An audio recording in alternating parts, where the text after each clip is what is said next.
some videos over there. Back getting the good trade here. This is really nice. He's got the extra damage on the scouts. He's got to be careful. So this means he has full map presence here. He'll be able to see what Baby's doing. The ranges are coming out. I don't know that this is going to do enough damage, but it should have a timing attack where the archers in Castle Age, if he does go archer into crossbow, he should have a timing where he can hit back before the TCs go up, before too many knights come out. But it's going to be close. I think we very well could also see just go straight up into CA. CA is nice because they'll still have the mobility.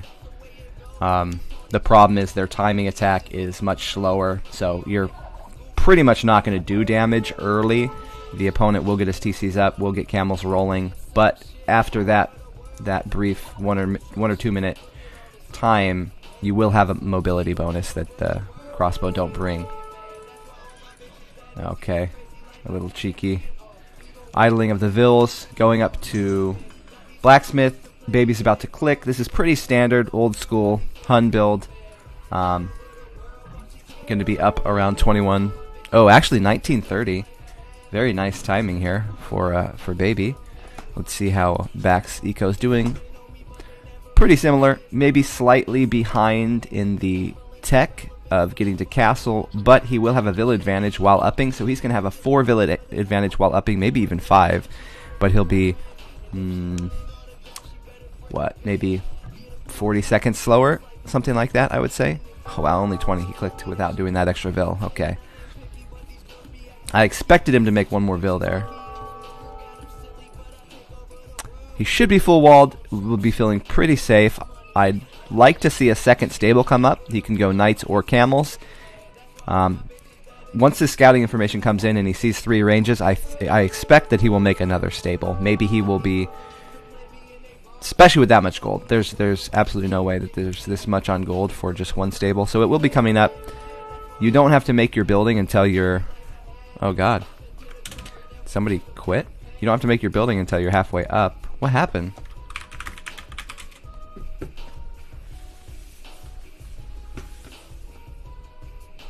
What happened? What happened?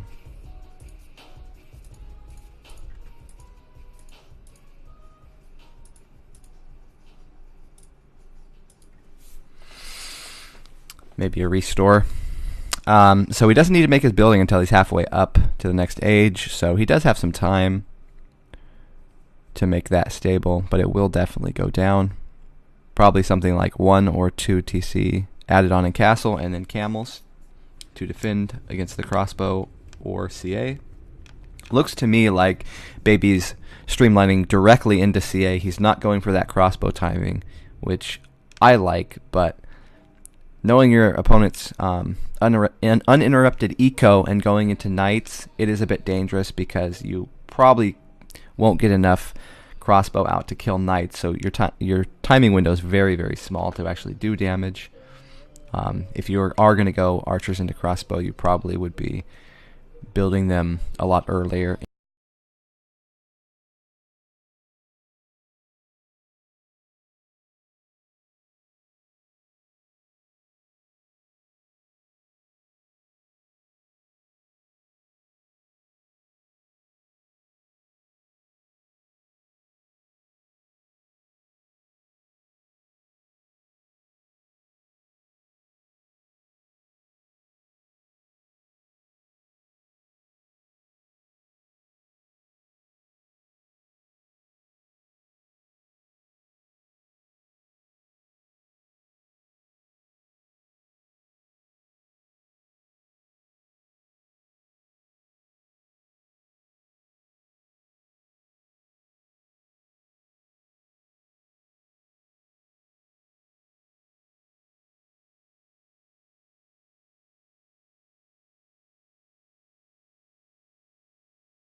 husbandry and bloodlines as early as he can.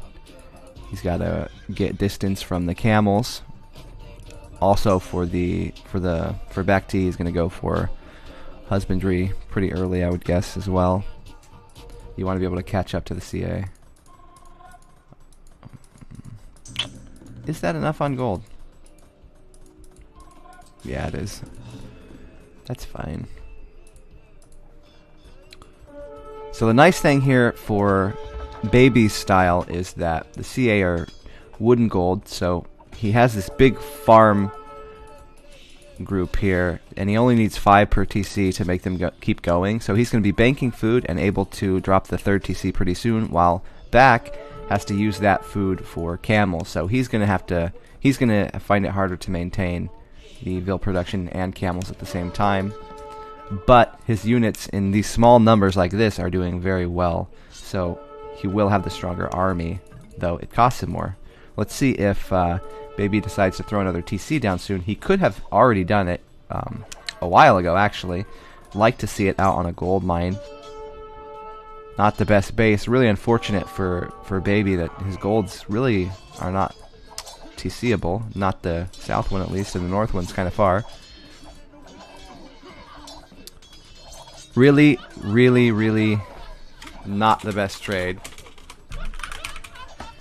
for Baby here. Back is getting so much out of this. Push the Hun player that was up earlier all the way back to his base. He's got full map control, and he took really efficient trade. Got a lot of kills there. Look at all these camels around the map. That's very nice. They're looking for sneaks. So right now the CA numbers are very small. He knows that if some CA are going to sneak, it's going to be 1, 2, something like that. So he's only got a few camels around. Back T has a lot of scouting information on the map. If you can see the mini-map, I don't know if you can because it's so small, but he has units all over the place moving. It's going to give him some warning for where the CAs are coming from.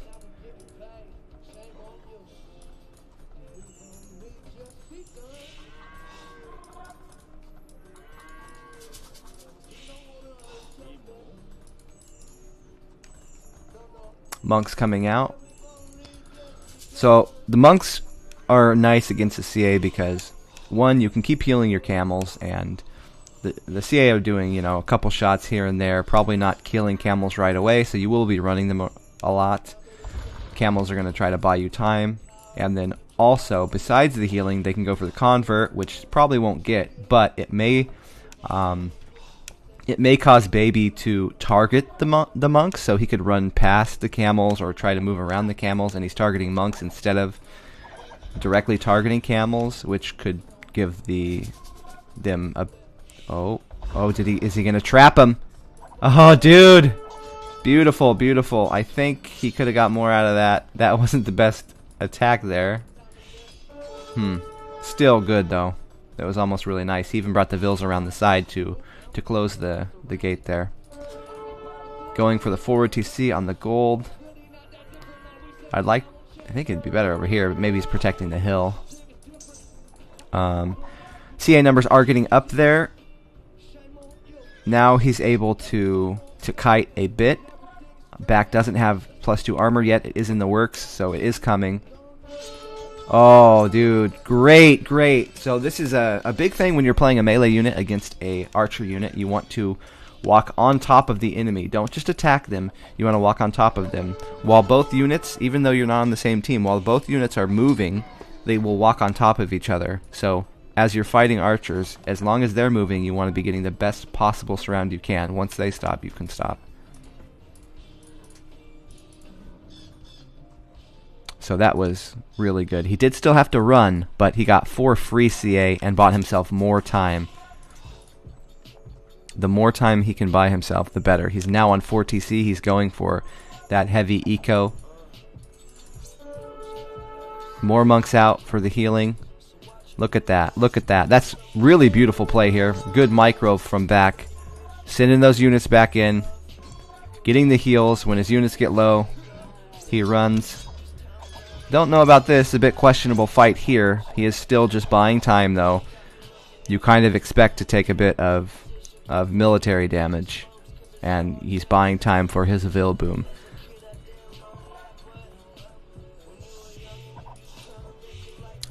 actually doing quite a good job of staying ahead with the eco, even going camels and knights, a food-heavy army comp. But he did lose a monk there. That's what I mean, though. It will draw some fire, and CA will put themselves in not the best situations to kill a monk. People do that a lot. So he actually traded a CA for a monk. Boom, boom, boom. Ballistics coming out. That will help Baby quite a bit. With the micro, he'll be able to stay on top of the knights if he gets a big enough number to actually fight them. They won't be able to just run around and spread. Siege coming out for backed, also +2 attack, so he's going to be going on the offensive pretty soon here. He might try to abuse the hill a little bit, kill that forward TC, get a big clump of camels, and it's a bit dangerous there. He needs to switch his rally point of his TC. His TC is telegraphing right now where his gold mine is. If his opponent clicks on the TC, they'll see the rally point and know, okay, I can go down to this gold mine. There's something down there. If you ever have a sneaky anything, don't rally your TC to it. You send the vills to it separately. Okay, this is really good. Back is making a mistake here, throwing away more units than he needs to. He is far behind in the military count at this point, but his vill lead is still climbing.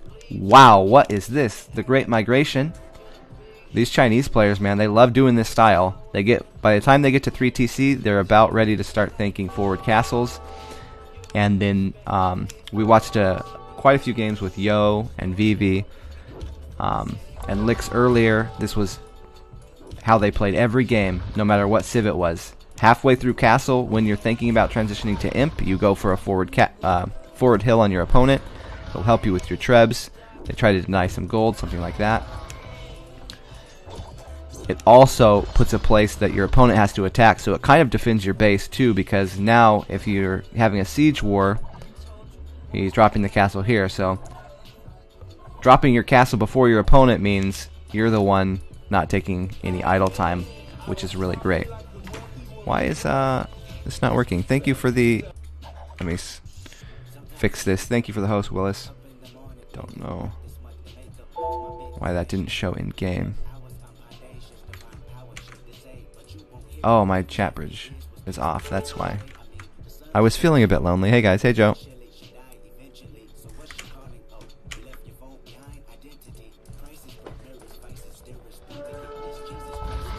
Oh, missed a big shot there. Pretty good. Military count still about double for Baby. Like I said before, the CA. Because the CA don't cost food, he's going to be able to get the bigger army out. But Back is getting the eco advantage, where usually you think that the Huns can do that. Baby is going more for the larger army of CA instead of the booming, which is good. I like it. Gonna be able to pick these off pretty well. I expect... Well, let's see how Back's eco's going. Oh, horrid! What happened? Back really messed this up. His eco balance is quite off. Like, way, way off. He's going... This is what I was saying before. He needs to keep his farm count up. It's all about food eco for him. It's harder for him to boom and advance to the next age. Spending all that food on knights and camels, and also keeping the TCs going, where Baby doesn't have to do that. He can stay on really low numbers of farms. He's actually probably got about what Back T has, except he's not spending food. Hey, welcome back. Oh, disaster! Oh, disaster for Baby, man. He lost what, 7-8 CA? You can't be doing that. He's got a lead. He's got the pressure on. He cannot throw units away. The Malian will have a better army comp in Imp, so you really can't be messing up. This is his moment to get the damage in. I like that he's got rams prepared. He's going to go in with a few rams when he gets up. Also make a treb. Forces out a mangonel from the opponent because he needs something to kill rams. He'll probably put that behind the castle and defend it. Seems like Baby doesn't have the best CA micro in the world. He is really overstepping quite a bit. Yeah. Did you see my the last 2 days of cast, Joes? That was my... Well, I probably already told you that's my New Year's resolution, is I'm doing much more casting. But, yeah, they've gone really well. I was pleasantly surprised at how people were taking it. Still, you gotta micro these, man. You've got the better army, baby. What are you doing? This is making my Hun war... giving me Hun chills, man. I don't like it. No micro and he still cleans it up. Interesting. Maybe he was over here looking. There is a lot going on right now. He's trying to prepare his push for Rams, the Trebs. He's doing a bit of raiding at the north. Also in the middle and the south. You got the GG and the G. Well played. Huns! Nice to see the Huns win. Love it. Love it. Love it. Oh. I'm casting.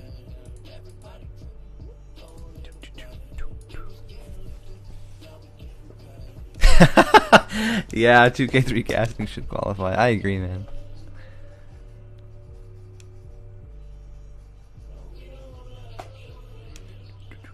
Well, hopefully I can do that. Late night casting. The problem with that is it's hard to find high-level players to watch. I think I'll be casting probably a lot of Chinese games. I will play a bit later, probably. I'd like to do maybe an hour or two of casting and then play after that.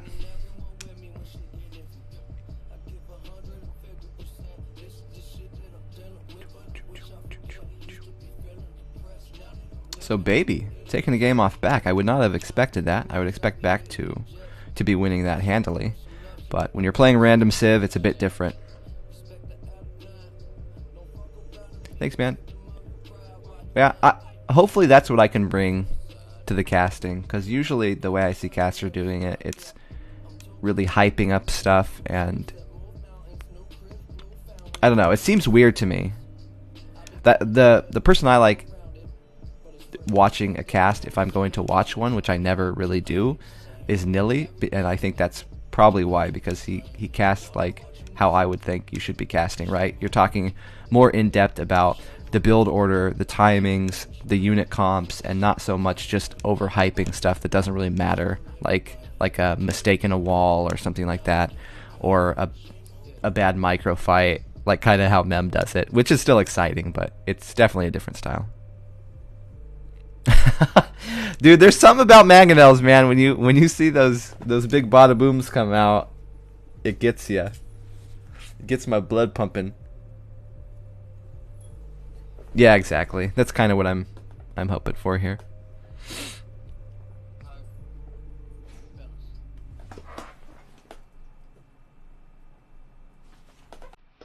Let me grab some more water while we're waiting. It looks like they haven't actually started the game yet. They just launched into the game room. I'll be right back.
I'm coming.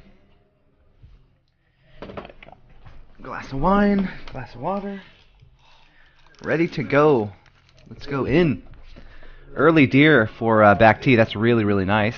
Slavs as well. Great civ. Slav against Ethiopian.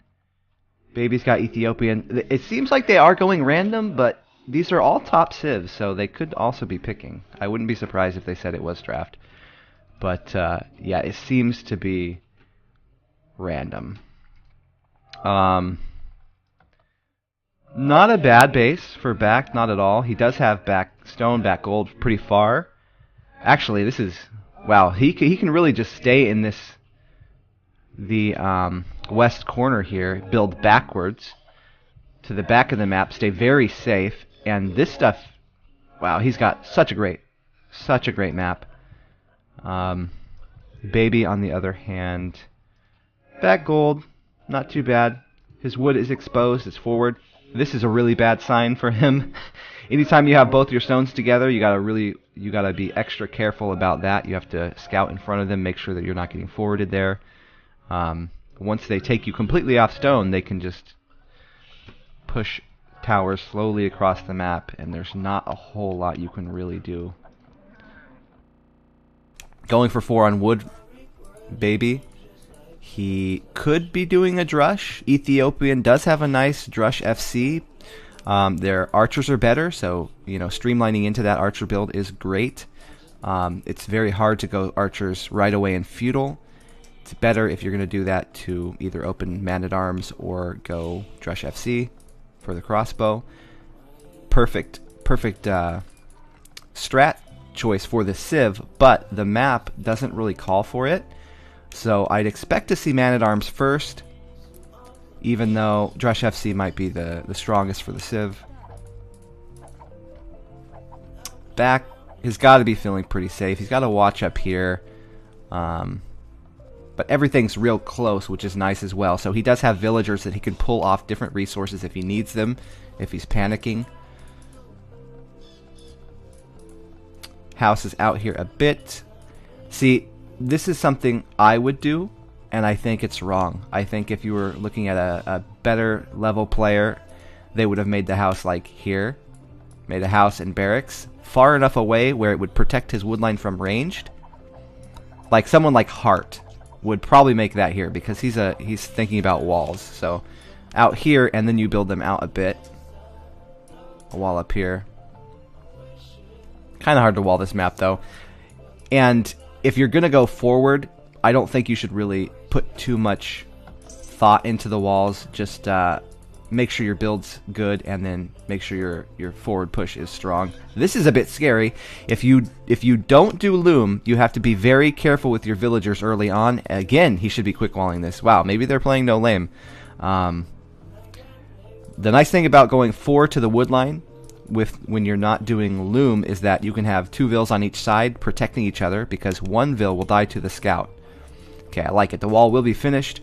It's not a bad wall, but I think a bit farther up would be nice. It looks like he is going man-at-arms, so he's not really fearing the man-at-arms push from the opponent because he's mirroring it if it does happen.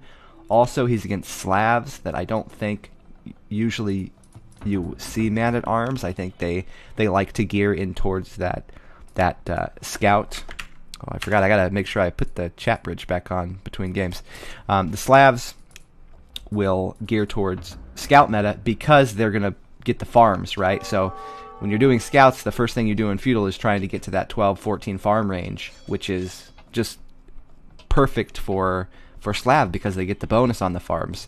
So that's why they would want to pick a scout build over a man-at-arm build. He's trying to build the buildings to trap him in. This is really nice. This is something that higher level players will be doing. They're not going to just run directly away from the militia. They're going to look for a way that they can turn it around. So you want to quick wall them in, do something, turn around and fight the militia if you think you won't lose a vill. You don't want to just run around and let the militia idle you. You want to do something a bit better. So he's trapped him in. The scout's got to come out. That's going to die. Now the militia. Beautiful, beautiful play here from back. Not overreacting. He's thinking something out. a way to come back into this and turn this around on red, even though he doesn't have army. Interesting that, like I said, Ethiopian, the Drush FC is very strong for the Civ, so he's thinking, what's my strongest strategy for the Civ? The map doesn't really call for it, but he is doing a lot of walls. I think that if he was playing a Civ, maybe like Aztec, any kind of Meso Civ, any kind of Civ that usually goes forward, I think that he wouldn't have gone for this build. This build works against scout builds well because of the timing of the scouts that come out. They're a bit slower, so you have that extra time to get walled, and so that's helping him a lot here. This isn't the best choice always, right? This is very situational. Yeah, I do read the chat. I don't know how much I'm gonna emphasize reading it, but yeah, okay. Vils are going forward, so this is what we're talking about. The map is very exposed, so he's going to be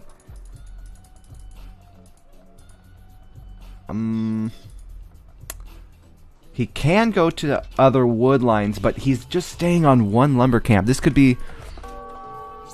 Actually, it won't be that bad. It will hurt, but he does have a lot of wood banked, so it's not as bad as it could be. He didn't overmake farms. That's really great there.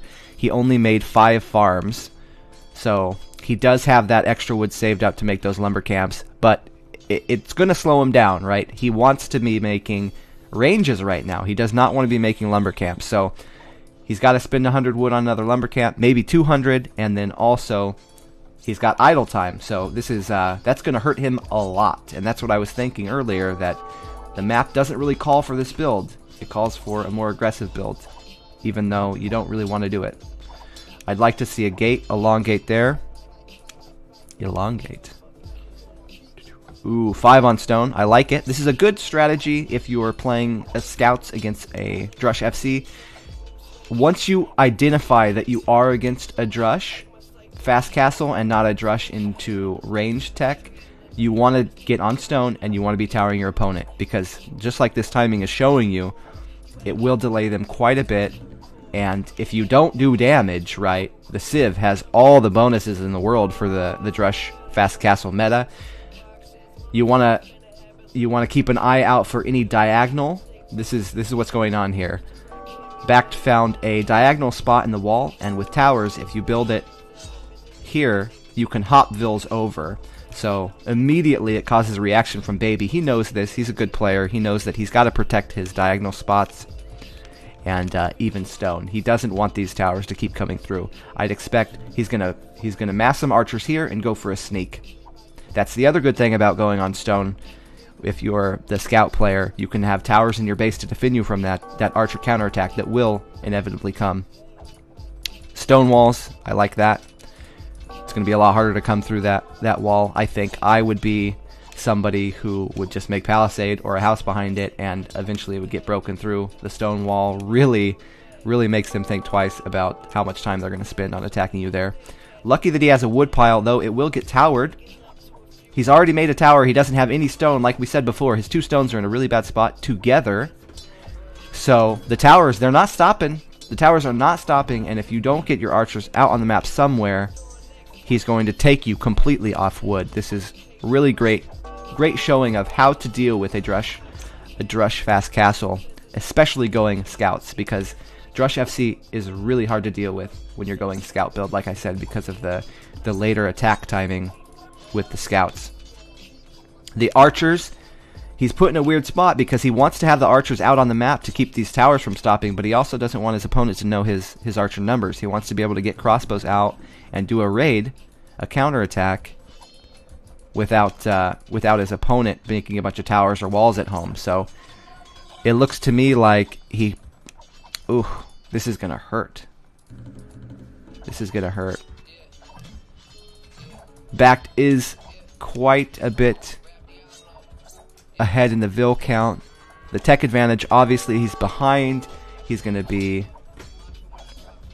just trying to do everything he can with these towers. He's doing a great job of it. He has delayed this wood so much.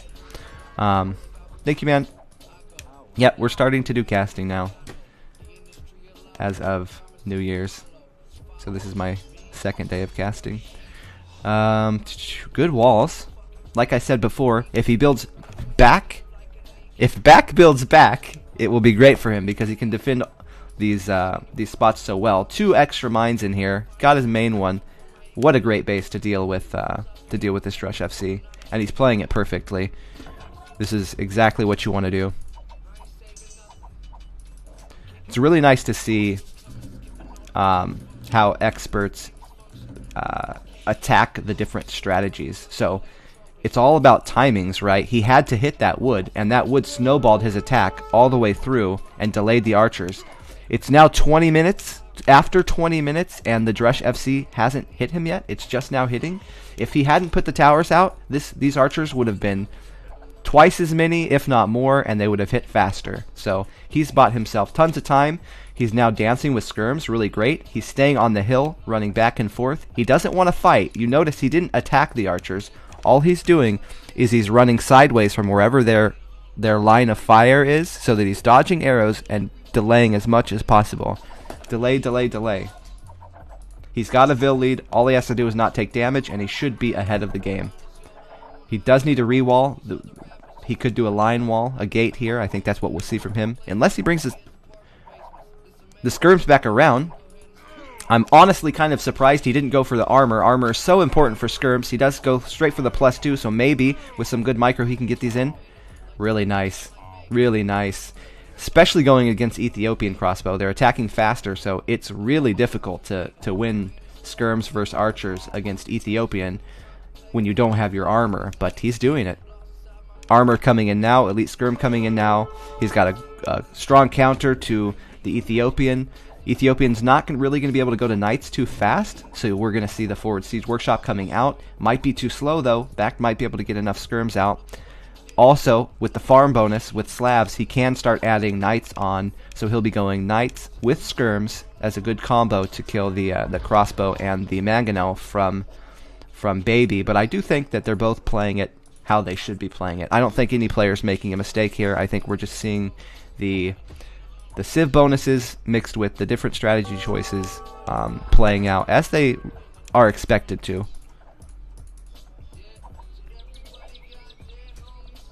Got to be really careful of that wood line. As I said, this seems like it may be too far up because Bakht now has the strong army on the map. He has map control, not quite yet, but he does have the army to get himself map control very soon.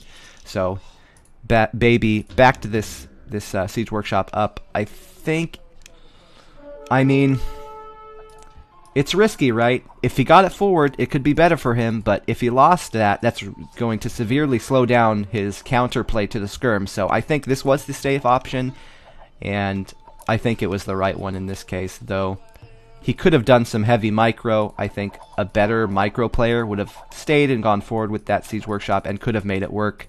But you can kind of understand why he changed his mind already with his own siege out. Bakht T is, I'm surprised, I guess I missed this, the forward Vils went to going to stone, doing the forward siege workshop. This is really great for Bakht because he can pressure the enemy and also bring the mangonel back to defend himself as well. Really great. As long as the knights aren't out on the map, which you wouldn't expect from an Ethiopian, especially going this build, he's very light on food, so he doesn't have to worry about that aspect of, or that threat rather. No TCs out yet from Baby. Chasing little armies around. Really good play here. He senses, okay, something's up. I attacked this for a while. I need to start running around. You notice that high-level players will attack from multiple positions. That's why a lot of times you'll see them, lose an army a really stupid way, but it's because they're microing 3 or 4 armies around the map while doing the eco, so you can't be too hard on them for that kind of stuff. Oh, good shot there. Close to a good shot. Oh no! Oh no! Disaster for Baby. That is some awesome micro from Bakht. Oh, he's killing him, dude. Bakht is playing this so well. Absolutely wrecking here. Now he can pressure towards the north of the map, get that one last wood line, and he'll be done. The game will be over if he can get that position up there. Really, really well played here. Good tactical play from back. You can really see how he's countering all the timings and the strength of the Ethiopians here. Slavs is a great civ to go against this. I can't say that enough. With the farm bonus, going into skirms, it's so helpful. Little poor Mangonel micro, but it's hard to hit these archers, man. Can he do it? Oh, yeah, yeah, not looking! Oh, God! Oh, God! Oh, the horror! The horror! G comes out, and G it was. G indeed. Oh, my, dude. Painful to see that. I'm sure you guys have been there as well, where you've got an army and you want to micro it. You get excited about this Ethiopian crossbow, and then the Mangonel comes and crushes your dreams, and then the salt flows. Ah, good to see. I love watching games like that where you can really pick apart what he's doing and why he's doing it and why it's working. So that's really nice to see. I need to switch the music so that I can put these on YouTube. We're getting some pretty quality games right now, and I think a lot is due to the KOTD. A lot of people are practicing it, practicing the map. We're seeing a lot of drafts, so we don't just see stupid civs a lot. Pretty cool.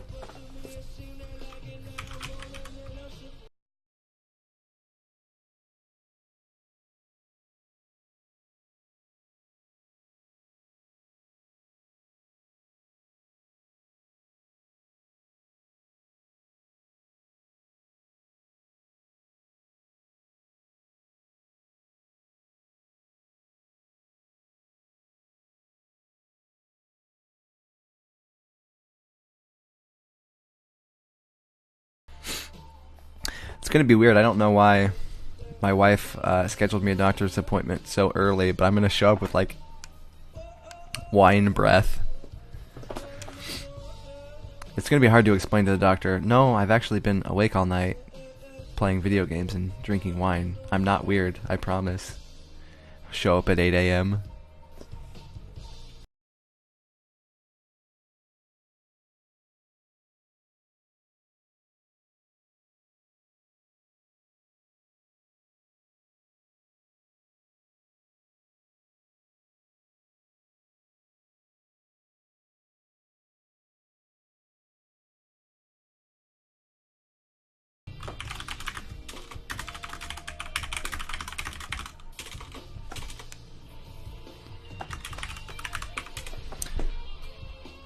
YouTube audio library music. Do you guys know how to search it here? Oh, well, I can link I'll link this. How do I do the channel?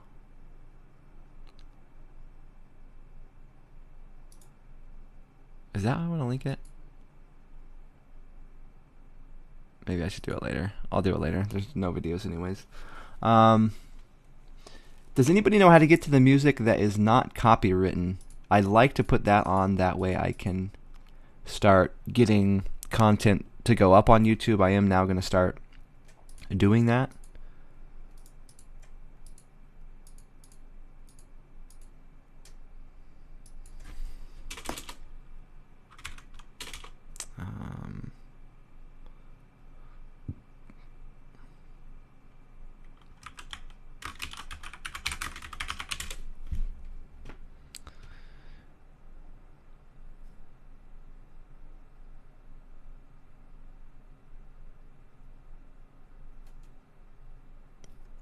Royalty-free music. So that should work, right? Something like this, maybe? If it's not crap.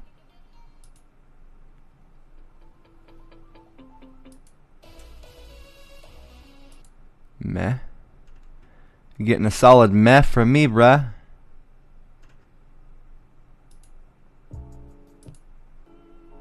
Oh, here we go. Perfect.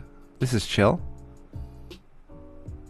Now we got it. Now we got it. Maybe we can actually save some content.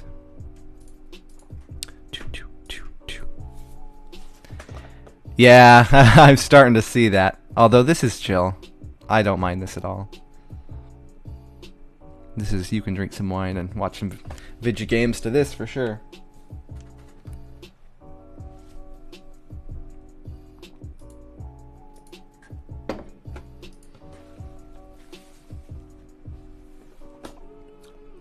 Let's see if they're going to play. Don't want to watch Arena, really.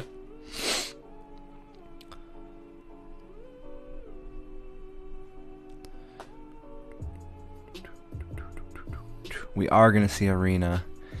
Boo!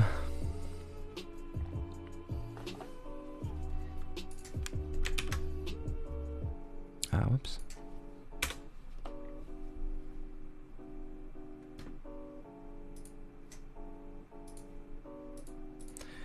See, I definitely need to set the second monitor up for the casting. It'd be a lot easier for that. As just playing, you don't really need it as much. Or if at all, really. Backed versus Keef. Beta.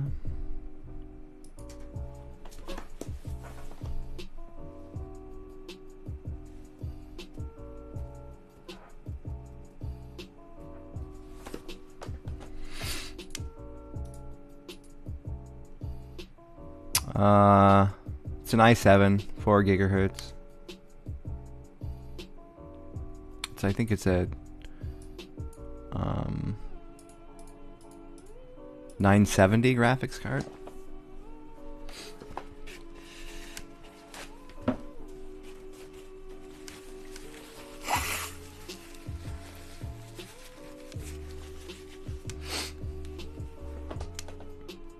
I think it should be fine. I don't think I need to update it really. Maybe if the casting kicks off, I might update it, but it should be okay.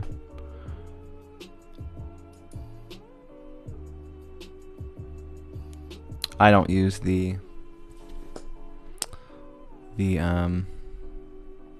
I don't use 2 monitors right now.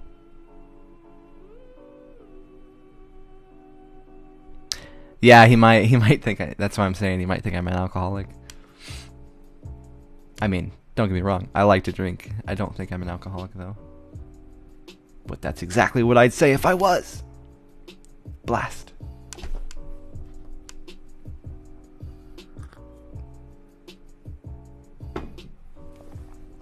Nice meme. I really like Michi. I'd be down to play some Michi later, but I'm trying to keep up the casting thing and make that part of the stream, so I have to like force myself to do it when I stream. I need to be casting stuff.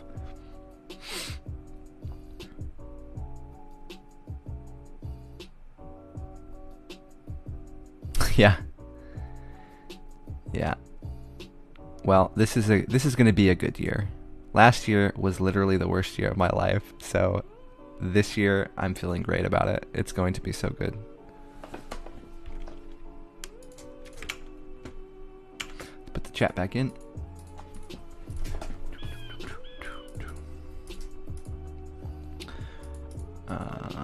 Persian against Malay? Yeah, Malay. Interesting. What to do here?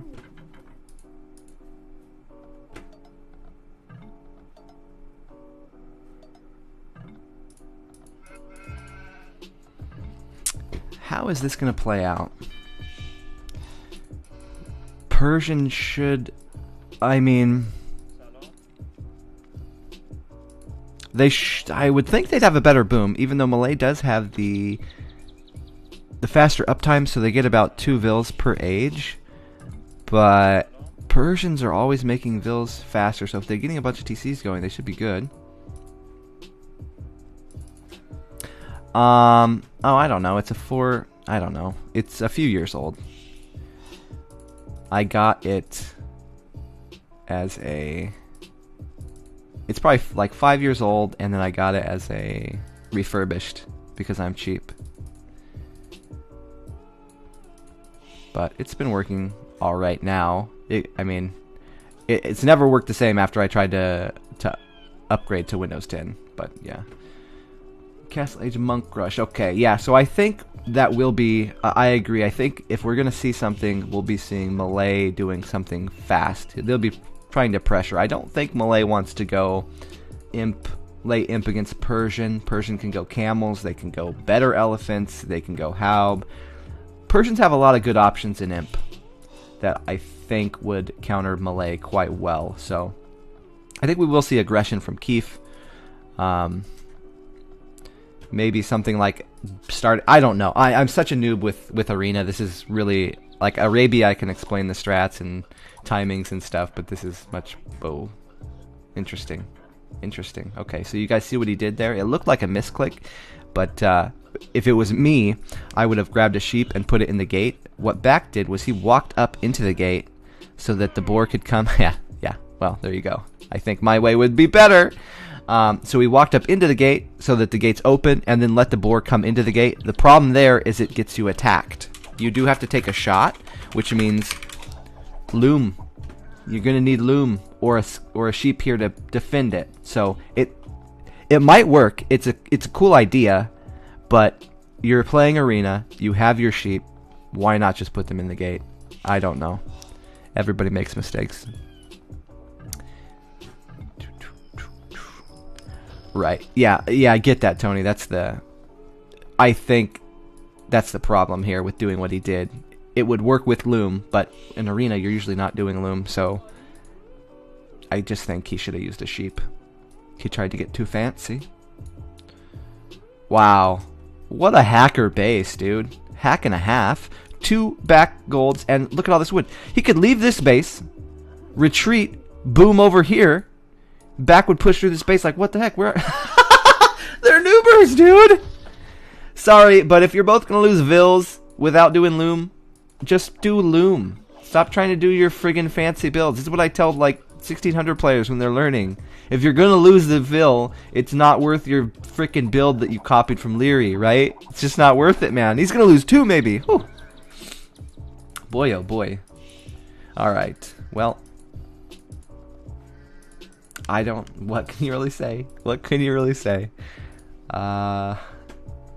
Gold is forward by stone. This is kind of dangerous, so if I don't think we'll see it, but if it was a different civ than Persian that he was against, I think he'd be really worried about this. I think he might even drop a castle early or something like that, because that could cause some serious damage. Back doesn't see the gold, luckily, so that won't even be a factor.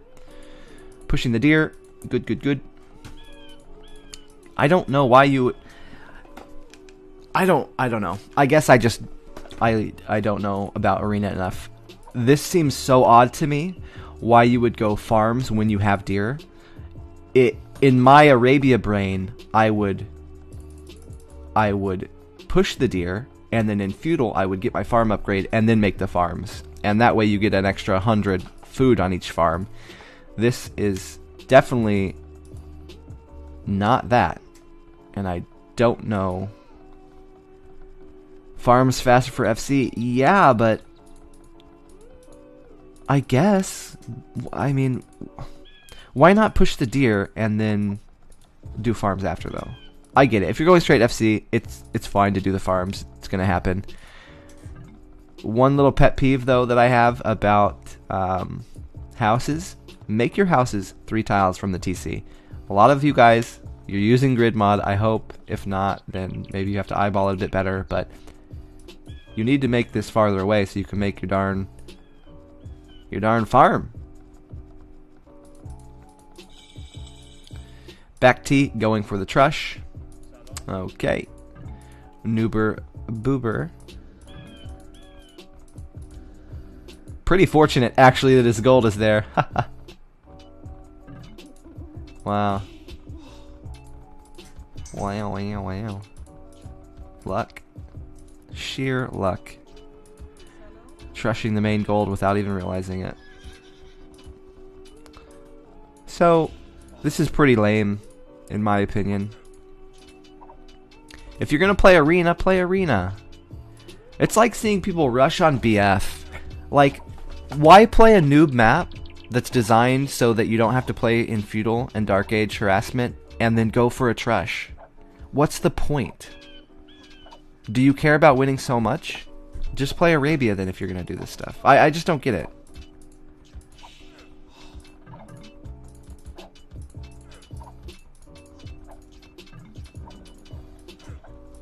They are. I mean, they're noob maps. They're custom maps designed for noobs. Just because experts started playing them and doing, like, finding a way to make it fun where it's about unit comps and strategy doesn't mean it's not a noob map. I mean, come on, let's be fair here. This is a noob map. This is not Age of Empires. This is a custom scenario.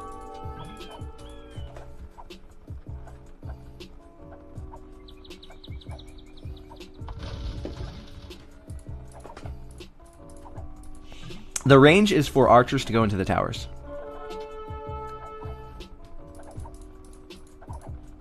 So he gets more arrows out of this, even though he only has to send 5 vills.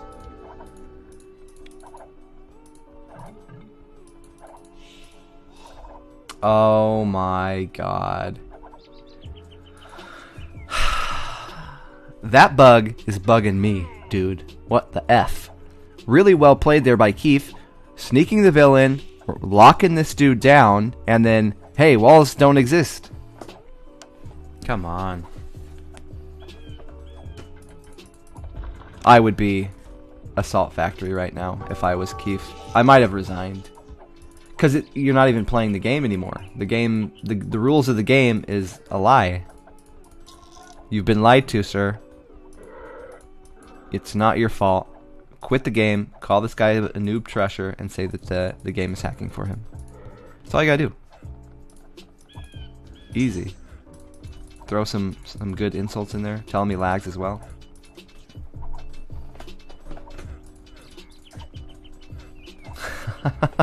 It's not that funny.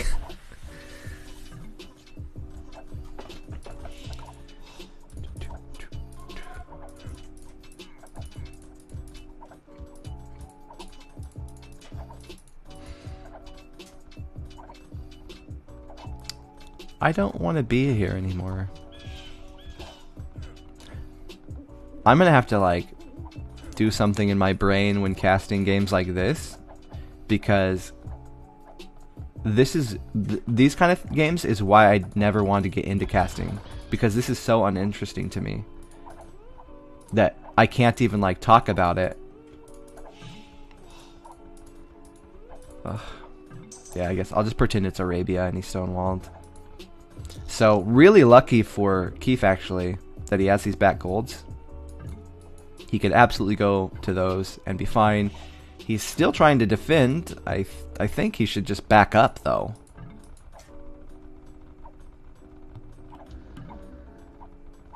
No, it works. Well, no, it does work. What do you mean?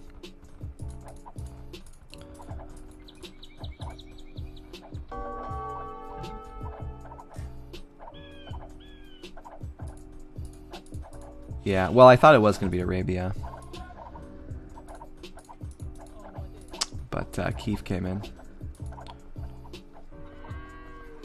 Bum, ba, bum, ba, ba, bum, bum. I think the big thing about the archers here instead of Arabia is that if you did this on Arabia, you wouldn't have the eco to defend yourself, but since you already have a stone wall, you don't have to worry about your base. So the archer thing works really well. If it was Arabia, the guy might be counterattacking you with towers or skirmishers or anything, scouts, whatever it may be. But here, all you gotta do is put them in the towers and, you know, they're just a static unit. Blacksmith coming down. Vil lead for back T by 3. Keith will be able to go up soon. Nice to see that. Back will be in feudal for quite some time. Now dropping farms. He will continue the Trush, but really good map generation for Keith. He's got all the stones in the back, really safe. That's not what you want to be against if you're back doing a Trush. This is a game where the defender can absolutely do. What is this? Why are those there? What the heck? Did he just what? What? Why did they go out there? Oh, how funny. And now they're going to wall the vills out. What? My brain. Leave this gold. This was a really poor decision from Keefe.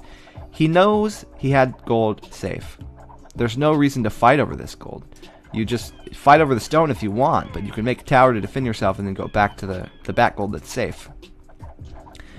No reason to fight over a resource when you don't have to. You could instead let your opponent waste all these towers on a gold mine you're not going to take. It would have been much better for him. He can buy some stone. I think that's what we'll end up seeing. He's pretty heavy on stone, and I think a lot of this is that he will be buying a tower. If not a tower, then TCs. He can go up now, so I'd like to see him cancel that vill and just go up. He needs to... This is the one good thing he has. Oh my god, you've been spotted. He should have made a palisade over the wolf. I don't know if that still works, actually. They might have fixed that. Now he knows, though. He sees the wolf. He sees the wolf, so now he's spreading everywhere. He knows there's villagers on the map. They will be caught. I'm certain they'll be caught. They're going to die. So that will put back into about a 10 lead. He's also got getting wheel, but he's nowhere near castle age. So maybe there's a timing where Keefe could have done some good counter damage. That's why he sent those vills forward. I really liked the thought behind it. But once you get towers across your whole map, he's got vision of everything, right? So sneaking becomes much more difficult. This is another thing about Arena, that there's not hills, and you can't sneak as well because they can see your front.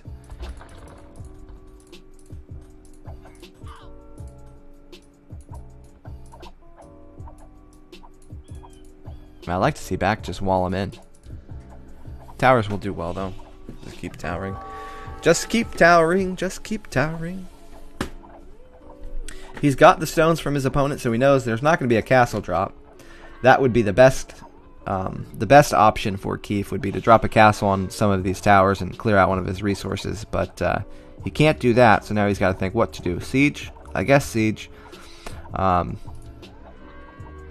With a lot of archers to go into the towers and vills forward to repair, I think that mangonels won't be too effective. But what other option does he really have? If he goes rams, they'll get killed by vills.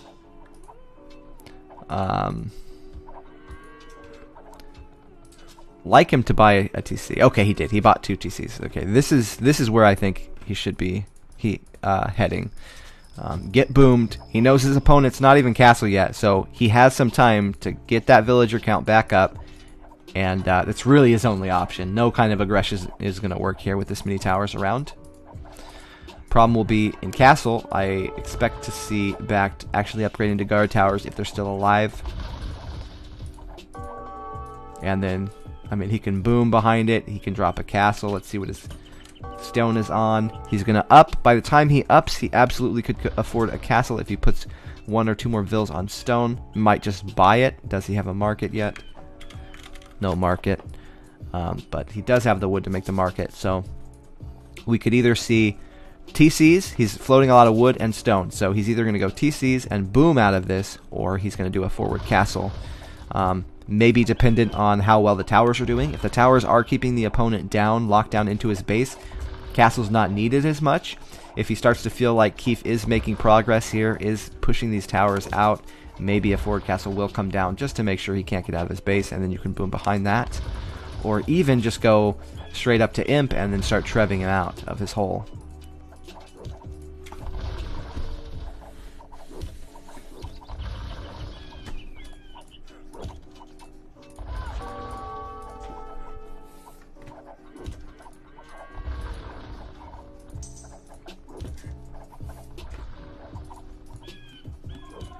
Good farm boom. He's got plenty of farms now for 3 TC. That's great. Maybe his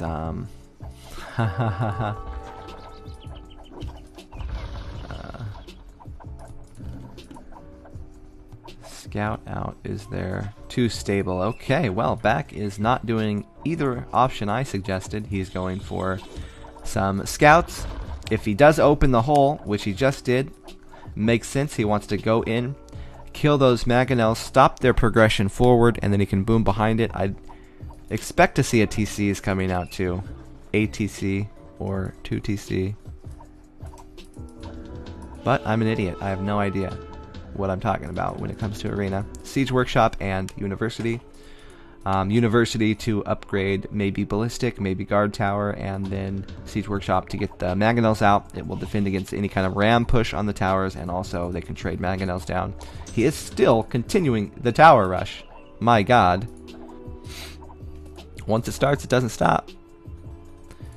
This is so lucky that he has that. Should have gone to that much earlier. Guard Tower Mangonel. Now the TCs can come out. So he opted for making sure he has the army he needs to continue his aggression, but then he goes into the eco. So nice to see both. He's doing both things. But the order is definitely aggression first. Guard towers.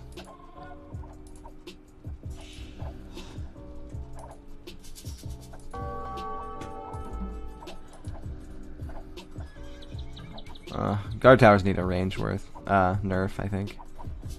Hey, Matt. Yeah, they're absolutely worth it. I think towers need a range. All towers.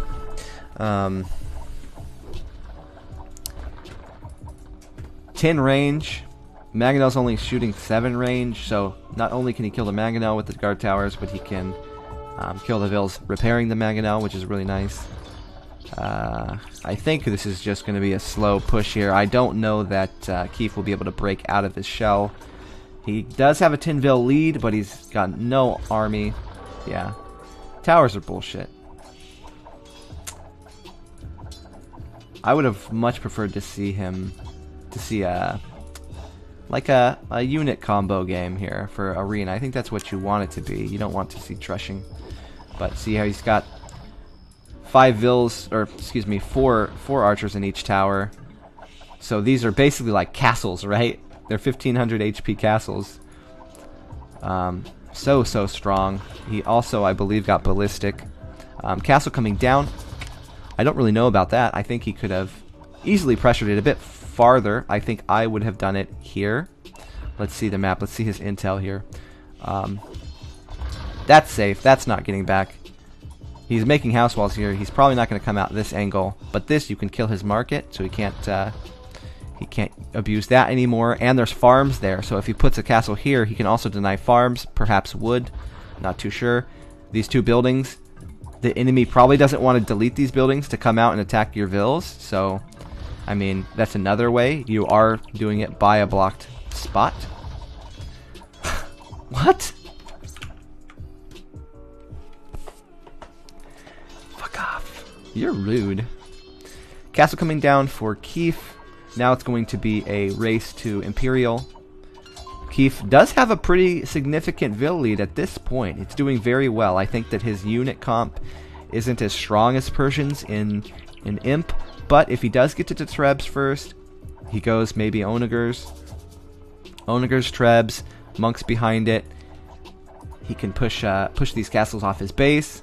This can't be overstated enough. This saved his ass over here. The game would definitely be over without that. Nice. Yeah, man. You haven't been playing lately. It's made my heart hurt. But I know you've been busy. Did you take any video of your party for us? I was hoping we would get updates. You've got to update us instead of enjoying your party, damn it. 3 TC boom here now from Back T. He's got full map control. He's gonna get all the relics. It's really just, you know, how do I crack open the clamshell at this point? That's the best, Matt. Yeah, screw pictures. Nobody needs shit on Instagram. Just enjoy it. That's great that you could do that. I know so many people that would just be taking pictures and doing selfies and shit the whole time. Screw that. Gotta enjoy it while it's there. Imp coming down. So this is the moment, right? This is Keefe's moment to come back. It's gonna be very difficult, but he does have a shot here. The game's not absolutely over. He's got about a 1,200 gold left on his camp. So let's see, how much has he banked? Not banked too much. Karambit make literally no sense to me. I don't get this at all. I don't know why he's doing that. I think that he should be thinking Halb, and he should be thinking Treb or Onager. Karambit, definitely not. Like, legit, one elephant will kill all these Karambit. I don't know.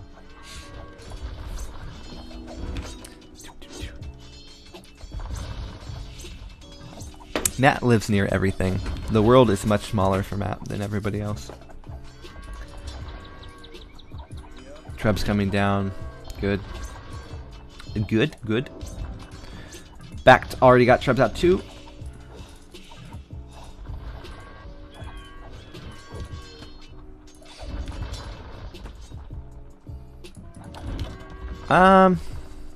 Getting his eco going. I like it. He's doing lots of eco.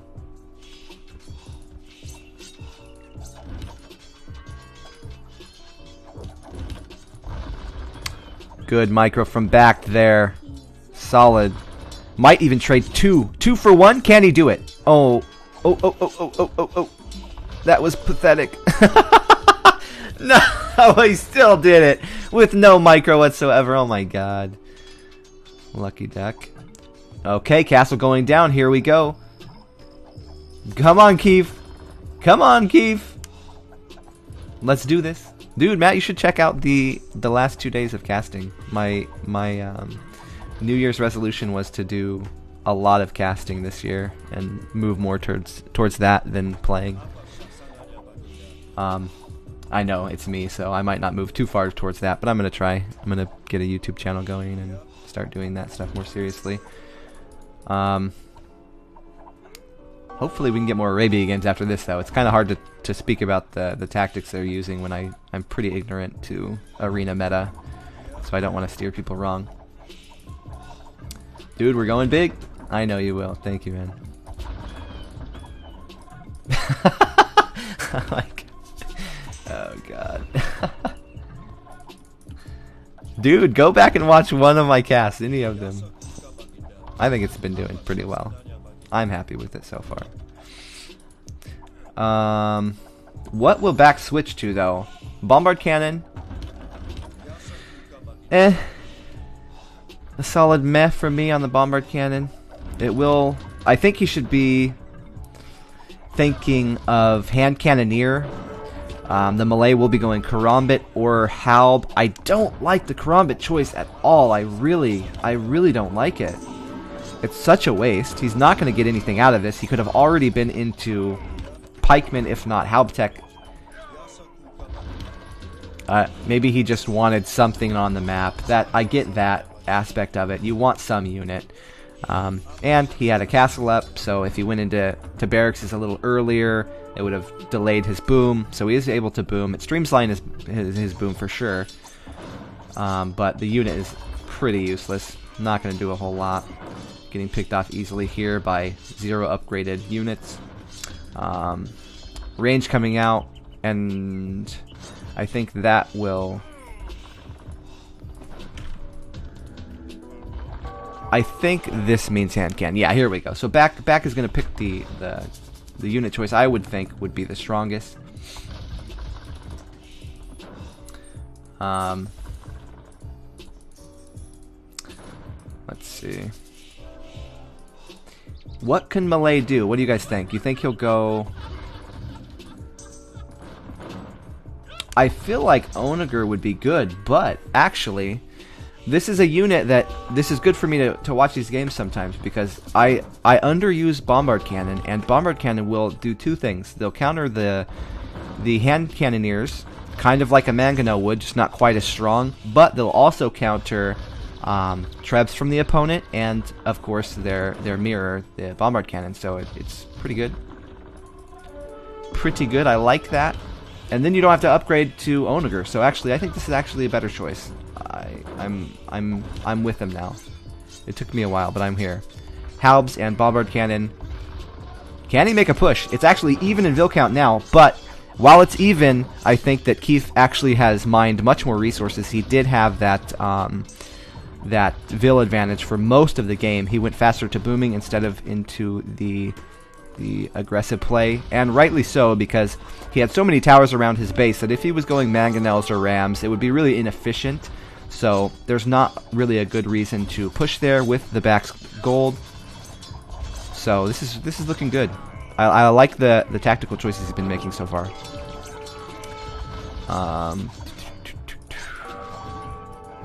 Nice micro here from back though, spreading his hand cannon out a lot. This is going to help him against the bombard cannons. This is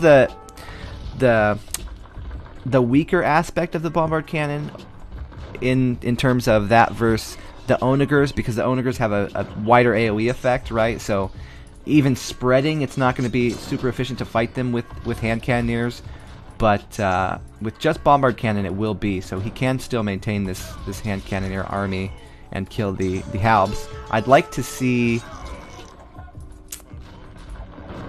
Onagers. Really, I'd like to see Onagers from both of them. They're such a strong unit, and look at the eco we got from back here. He's playing deathmatch at this point. Keith is playing random map. Back's playing deathmatch. Great boom. He's now over boomed. He's now out boomed Keith, even though Keith at one point I think he had even a 30+ Vil lead. So Back opted for early aggression and then, early pressure and castle as well to maintain the aggression, and then super boomed behind it. He expanded off aggression where Keith expanded off of defensive and walls. Yeah, sorry, I'm missing a lot of chat here, guys. I'm trying to focus on the game. Lot of bombard cannons. That's nice. I like seeing that. Woo! The sniper Treb over here. Dude.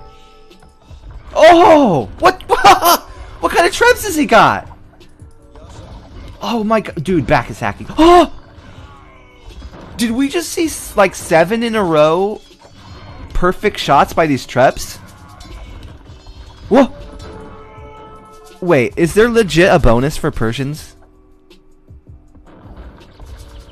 There's not. Why are they attacking? Ugh. When I make a trap, the shit sometimes fires backwards at my own base because they're so inaccurate. I don't know what we're seeing here, but Back must have like super good micro. I bet he went into single player and just grabbed Trebs and like practiced like how many times does the Treb shoot to the left. He kind of sighted it, right? And he's not even clicking units, he's clicking like 4 tiles to the right so that the Treb is perfectly lined up. Not really, I'm sure that's not happening. Rams, good choice. So the Rams, also he's getting in the Rams, this is key. So he's going to put his units inside the Rams, run towards the army, and then he can jump out and he can attack the Trebs and the castles with the Rams while the army got teleported on top of the hand cannoneers so they're not taking damage while they're walking. That's really nice. He's doing this a very, very, very good micro, I guess. It's micro? I don't know. Do you count that as micro? Problem here is that he's really been pressured off his gold the whole game, or at least later into Imp. Ellie time, yeah, I'd like to see some Ellies. Let's see what the Eco's doing. Back can do whatever he wants. Back is playing so efficiently with his armies that... Okay, it's a lot of spread. A lot of spread. You see, he notices already the units are inside of the Rams. I've got to run my Trebs. My Trebs will die. As soon as they get in range, the Halbs come out. I like it. I don't think this is going to work. I think that Backed will actually clean this up quite easily. It seems a lot closer than this fight really is. He needed to have the rest of his army up there and also bombard cannons coming in to attack these hand cannoneers. I think that if he went even 1 or 2 Onagers, really could have changed this fight around for him. But I agree that the bombard cannon choice early on is quite nice. I see the potential for those units. is going to get a ram, or excuse me, is going to get the castle down. Maybe even get a free bombard cannon, which is good. Though these bombard cannons also, when they attack ground, they do a lot of damage against the rams. So these are actually countering it, even though it seems like they shouldn't. I think that maybe even they should make bombard cannons do less damage to rams, because it's not really fair that you've got a mobile ranged unit that can kill rams. The whole point of rams is that it counters that type of unit. I think that you should be forced into making a mangonel or some kind of melee unit to deal with it. This is kind of like a cheaty thing. This, I know this from playing deathmatch, right? The bombard cannons countering rams is a pain. And I think we are going to see it end pretty soon. There's not a whole lot Keith can do to defend his gold anymore. He's got no other golds in the back. Like bombard towers. Yeah, exactly. I 100% agree with you. It should be like a bombard tower. The whole point of the ram is it's supposed to counter this type of unit, right? So why make exceptions, especially for something like a bombard cannon that's already got so many strengths? Doesn't need an extra one. Again, I have to emphasize my dislike of the karambit.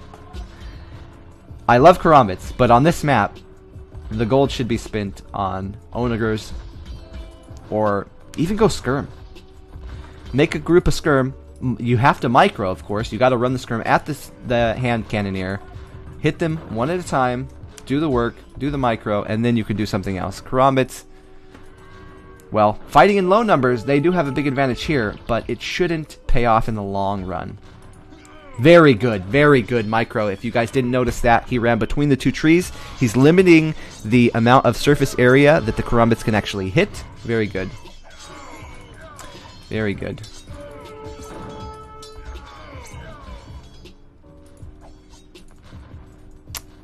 Not going to be enough. Elite! Oh, dude, when you see elite war elephants, you just shit your pants right away. Resign the game. You could have lost an hour ago. He could have made paladin by now. There's nothing. Oh, I love it. Make more. We need more peanuts! Let's go, let's go, let's go. Yeah, you see this? Immediately back into Halb production. The oh shit factor kicked in. Hand cannoneers, though, they're going to clean up the Halbs pretty easily, and then the elephants, 620 HP. 620. What are you going to do?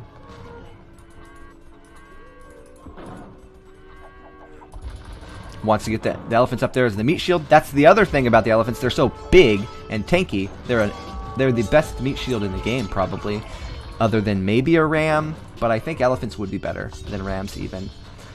Yeah, elite war elephants. Beautiful to see this unit in play. It doesn't get enough play. I love it. Persians is one of my favorite deathmatch civs because you actually get to use this great unit.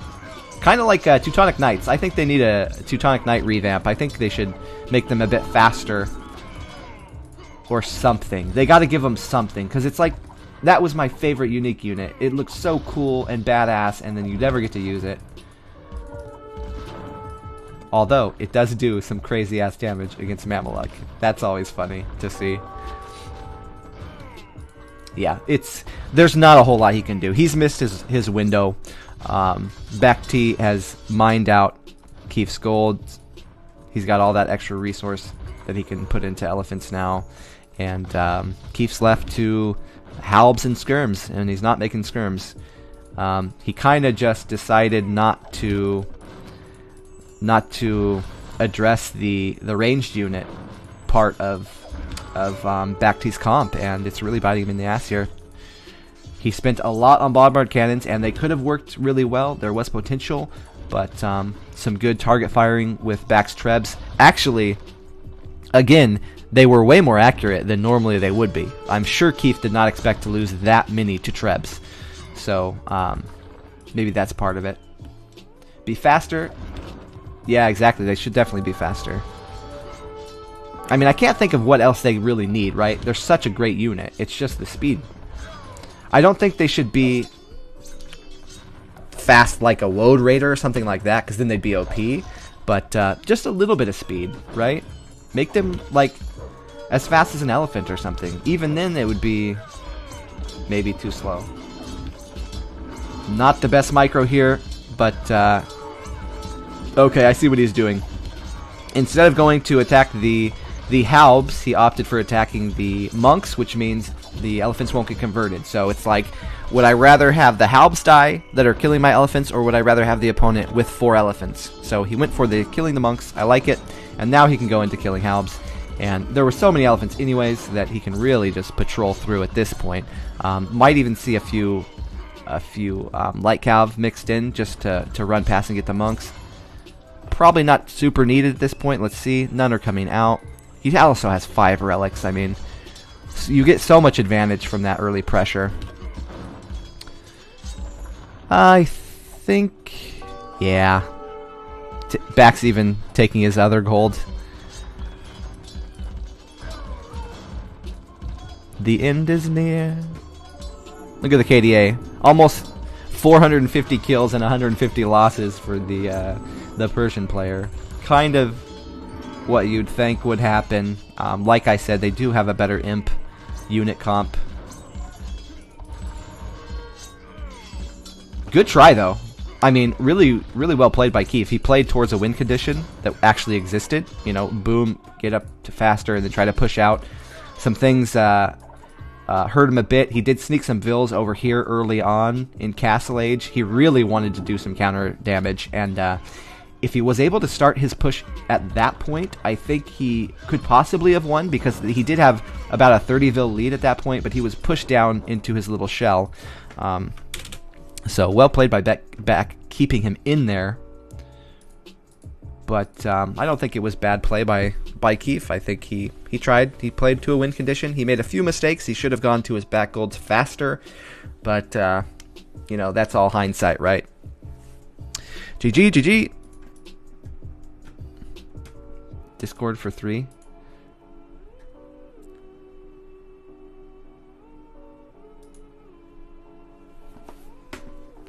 Stop trying to distract me, man. I'm trying to get my caster blood flowing. Hello? Hello. How's it going? What? Are you liking the cast? Dude, I love it. Did you see any of the Arabia ones? It's so different because your personality actually is so good when you're casting, because you have no salt at all. Yeah, yeah. Well, yeah, I'm not angry. Yeah. Spring, can you hear me? Yeah, I can hear you. What's up? All right, so welcome. Welcome. Thanks, it's great to be here. Thanks for having me, Matt. What? You're supposed to be like, yeah, thanks for having me, Matt. Welcome to the show. Like, you know.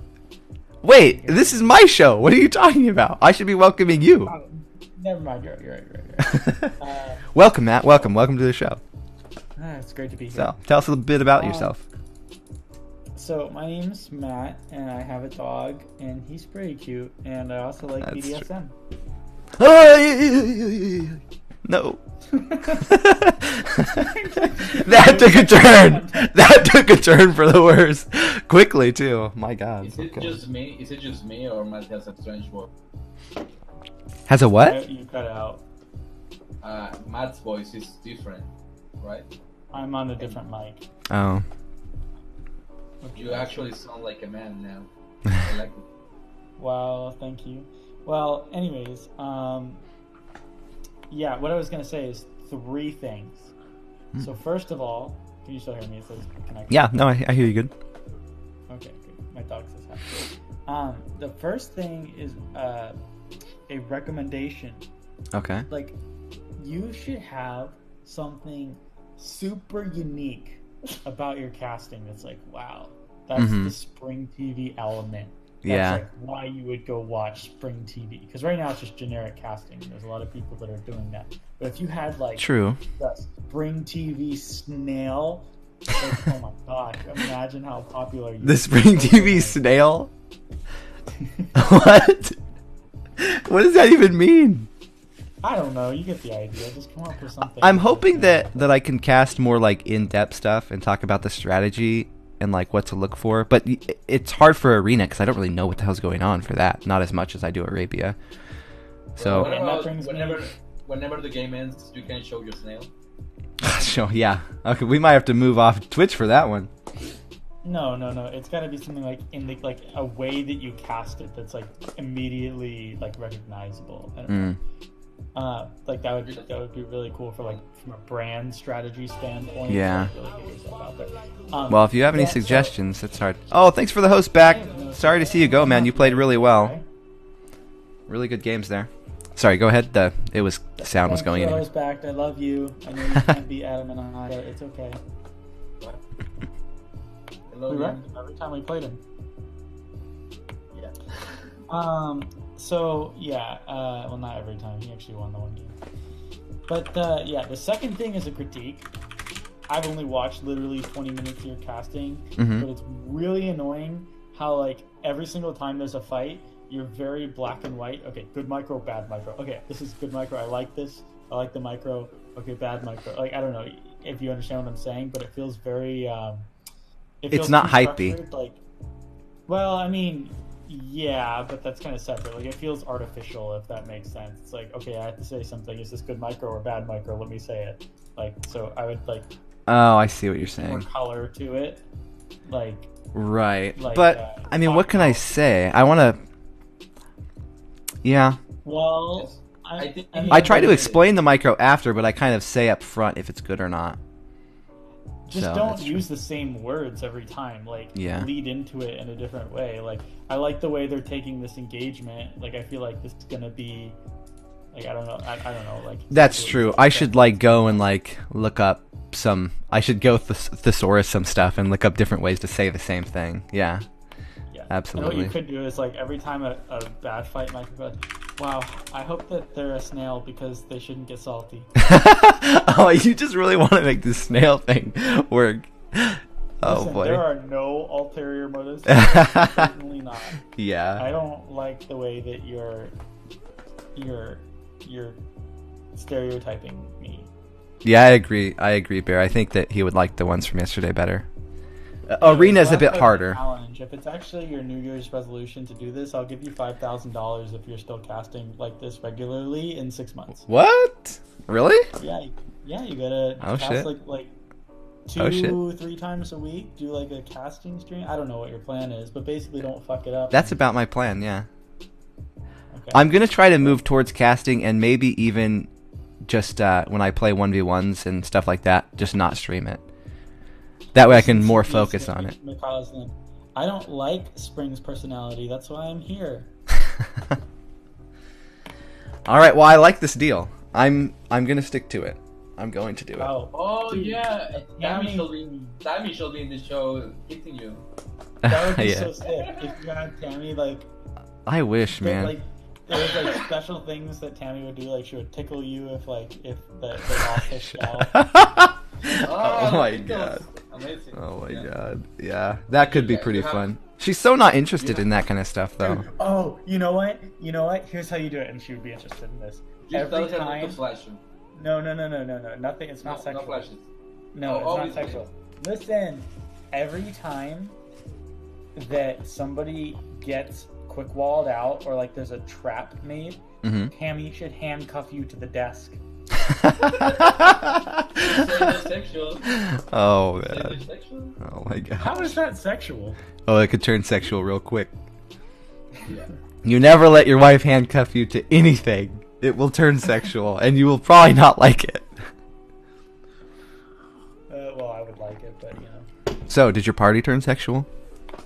Dude, seriously, this one girl that was here, I'm not gonna say who it was, but she said every single thing in my house was erotic.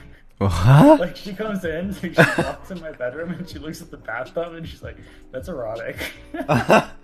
Whoa. I know the name of the girl. No, you don't. You don't even know her. Yes, I know. You just told me only like 1 hour ago. Maybe she's just hypersensitive. Maybe she could go to like McDonald's and, you know, get aroused. Those Big Macs are so erotic. It was really funny. It was honestly a lot of fun. But, That's good. It must have been, yeah, because you didn't even post anything. That's how I knew you must have been having a good time, because there was no posts and you were like AFK for 2 days. So I was like, oh, that's good. That's a good sign. right. Yes. Well, I think it would be a really great idea if, like, Tammy. Yeah. I want to get her to do something, but I don't know. I feel like it won't happen. Well, unless you're not going to be grumpy the whole day. All day. What if she came and did it and then I wouldn't be grumpy? No, I mean, your cat. Oh, did you know that T90's here? Is he? Yeah, he's good. Yeah. Well, He's how learning. Does T90 help you get that? He's learning how to cast properly. Okay. Wow. You gotta take all the fancy stuff that makes the stream look better and just throw it in the garbage and just stream with nothing. That's the key here. So, Adam, how would you rate my first game back today? Surprisingly good. Well played. Okay, thank you. Did you win? Feels good. Yeah, Yes. I was expecting Oh, wow. to fail. Yeah.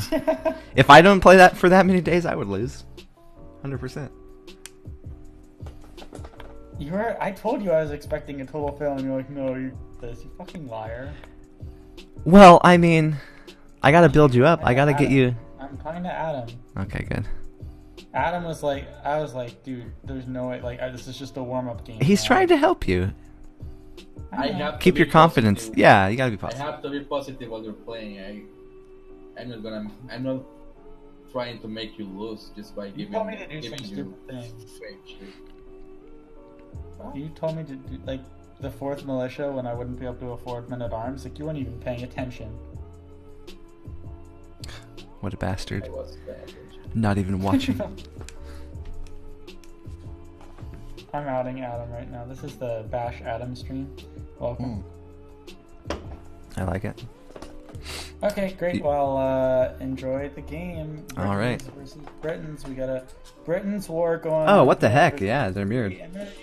Yeah, this is pretty interesting. Now, when you have a mirror like this, basically, like, I mean, just imagine 200 longbows versus 200 longbows. Who gets the hill? That's the question. Oh my God. Where do the castles Get go? out of here. Where do The the fu- wolf traps go? Fake news. This is How not gonna much happen. splash damage can you get? Oh Like, my God. Think about this. This is the new Britain's meta.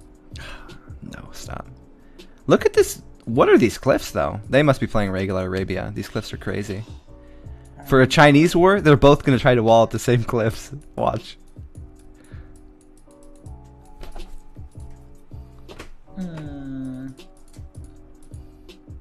What? Dreams is back to the DLC? Well, let me tell you, I doubt It it. is a fake account. I prefer Blue's map by Oh, a pretty big absolutely. margin. Backstone, back gold, really nice. Can wall, and he doesn't have to go up to like the cliffs to wall. He can wall near that west gold. Keep that whole side Yeah. clear, and then actually on the east side the same thing. Those wood lines over there. So what do you do here? I mean, like, you could honestly TBH Blue could go like Drush FC Yeah. with that sheep bonus. You get a nice Drush. You go FC. You go Expo. With the map, sick. I think the map calls for something like that. You don't have to be the aggressor on this map, though. The hills are really bad, so you have to make sure in Castle Age that you're not being pressured. So you do have Right. to worry about like the mad arms forward with this map, especially with these hills. So what I was gonna say is I would love to see Red go like pretty heavy men-at-arms, like maybe like 4 men-at-arms, and follow it up and just start taking that hill, right? Yeah. Because if you own that hill, you have all the map control. right? Well, You can't- that and his base is so bad that he can't really efficiently protect his base. So the way to keep the enemy away from your base is to forward them. So I think Right. even more so that it would be beneficial for him to attack the opponent's base. It's better for him defending. So Yeah. But honestly, I feel like for Blue, like the Drush FC. what the fuck are we seeing? Well, Do you guys I'm notice thinking anything before- missing in Blue's build here? Anybody notice anything? Milters? Yeah. There's no lumber camp. What is he doing? Well, you It's mean you don't need a lumber camp? That is time. Why would you make a lumber What? camp in this situation? What? What? That is time. I don't understand why Spring is reacting so strongly. This build? I've never seen this with Britain. You have lumber around your town center. It's pretty close. Oh my god, no. No, you should be making a lumber. Not like Red's lumber camp. Not like that, obviously. But, you know, making a good one would be good. Would be nice. 5 to wood now. So this, you're telling me this is normal. Well, I'm seeing everything a little bit before you're, or after you're seeing. And he's not going to bore. Is he doing like a no bore strat? I don't What totally the heck? My head. right? Can you turn on the fog bar? He probably didn't find it. He found them both, and he also saw his sheep, and he still went for. What are we? Okay, this is weird. I don't know what's happening. I have no idea what's going on. God, I'm like, no, this is going to be, my casting style is going to be super insightful. Why I'm going is to know there everything that's 400 going on. mill? Look at his fucking mill, man. What is happening, dude? He's having a seizure. Somebody call the police. Where does baby live? We need an address. Dude, what is this mill? And farms? What? Farms? Do they, is he playing from like a cyber cafe or something and they're like trading off and he's letting some noob play on his name? Yeah. Or is it like a challenge, like, I'm going to beat you without boars? They're both Chinese. Maybe he's doing a challenge. It doesn't even make sense why you would send There's the that forward. many bills to the mill in a challenge like that. Like, I can't understand why that would ever be efficient. If the challenge was that I can't use my boars, I think that makes sense for that. I literally think that's what he's doing. Wouldn't get farms. No, well, because you couldn't make enough. Because you want enough food income to go up, so you need it straight to food. He didn't take his first boar. No, he's taking no boars and not even a sheep. He's not using 4 sheep. He That's didn't. Gotta be what's going on. Yeah, it's got to be. It has to be. And Red's going forward. He's not doing the mad arm forward either. This and doesn't. You know, that explains the mill first, as opposed to the lumber camp. Right. He's thinking I need food. Yeah, this is definitely not a normal game. Even with the forward, Red's not even playing like a normal meta build too. Man at arms. What is that? I wonder if they're both not supposed to use boars and the one did. I don't know. This is the moment where we need to speak Chinese to figure this stuff out. Barracks. Well, he's going to go directly to stone. I think that's probably his best choice. He's not really going to be able to get enough man-at-arms out in time to stop it. He needs to be able to put a tower down and then keep making the towers to defend.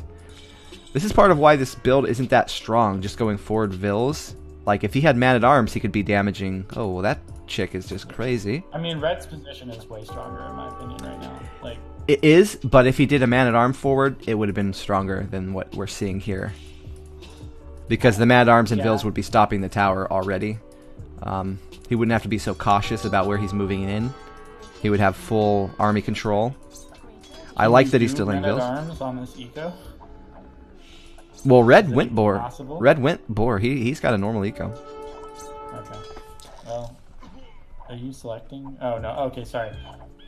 You have blue selected, and I was looking at blue reds, and I'm like, there's no... Oh, okay. Or... Erg. Right. Okay, nice that the house is up there. A lot of good players will put a house in front of their tower, but this one does the same. The tower is in range of that house, so it's bringing the aggro over there instead of the tower where he wants it.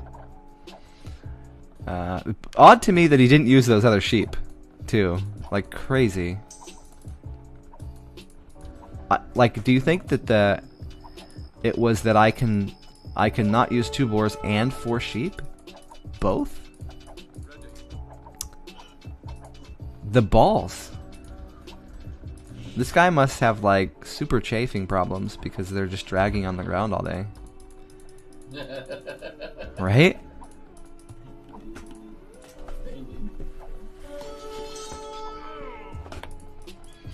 Nice wall there with the houses. That'll keep that safe. Did he see the Vils go back? Let's see the fog of war. He knows the Vils didn't go that direction, so he's not going to make a tower or anything like that. He'll save that for wherever the Vils do start to come.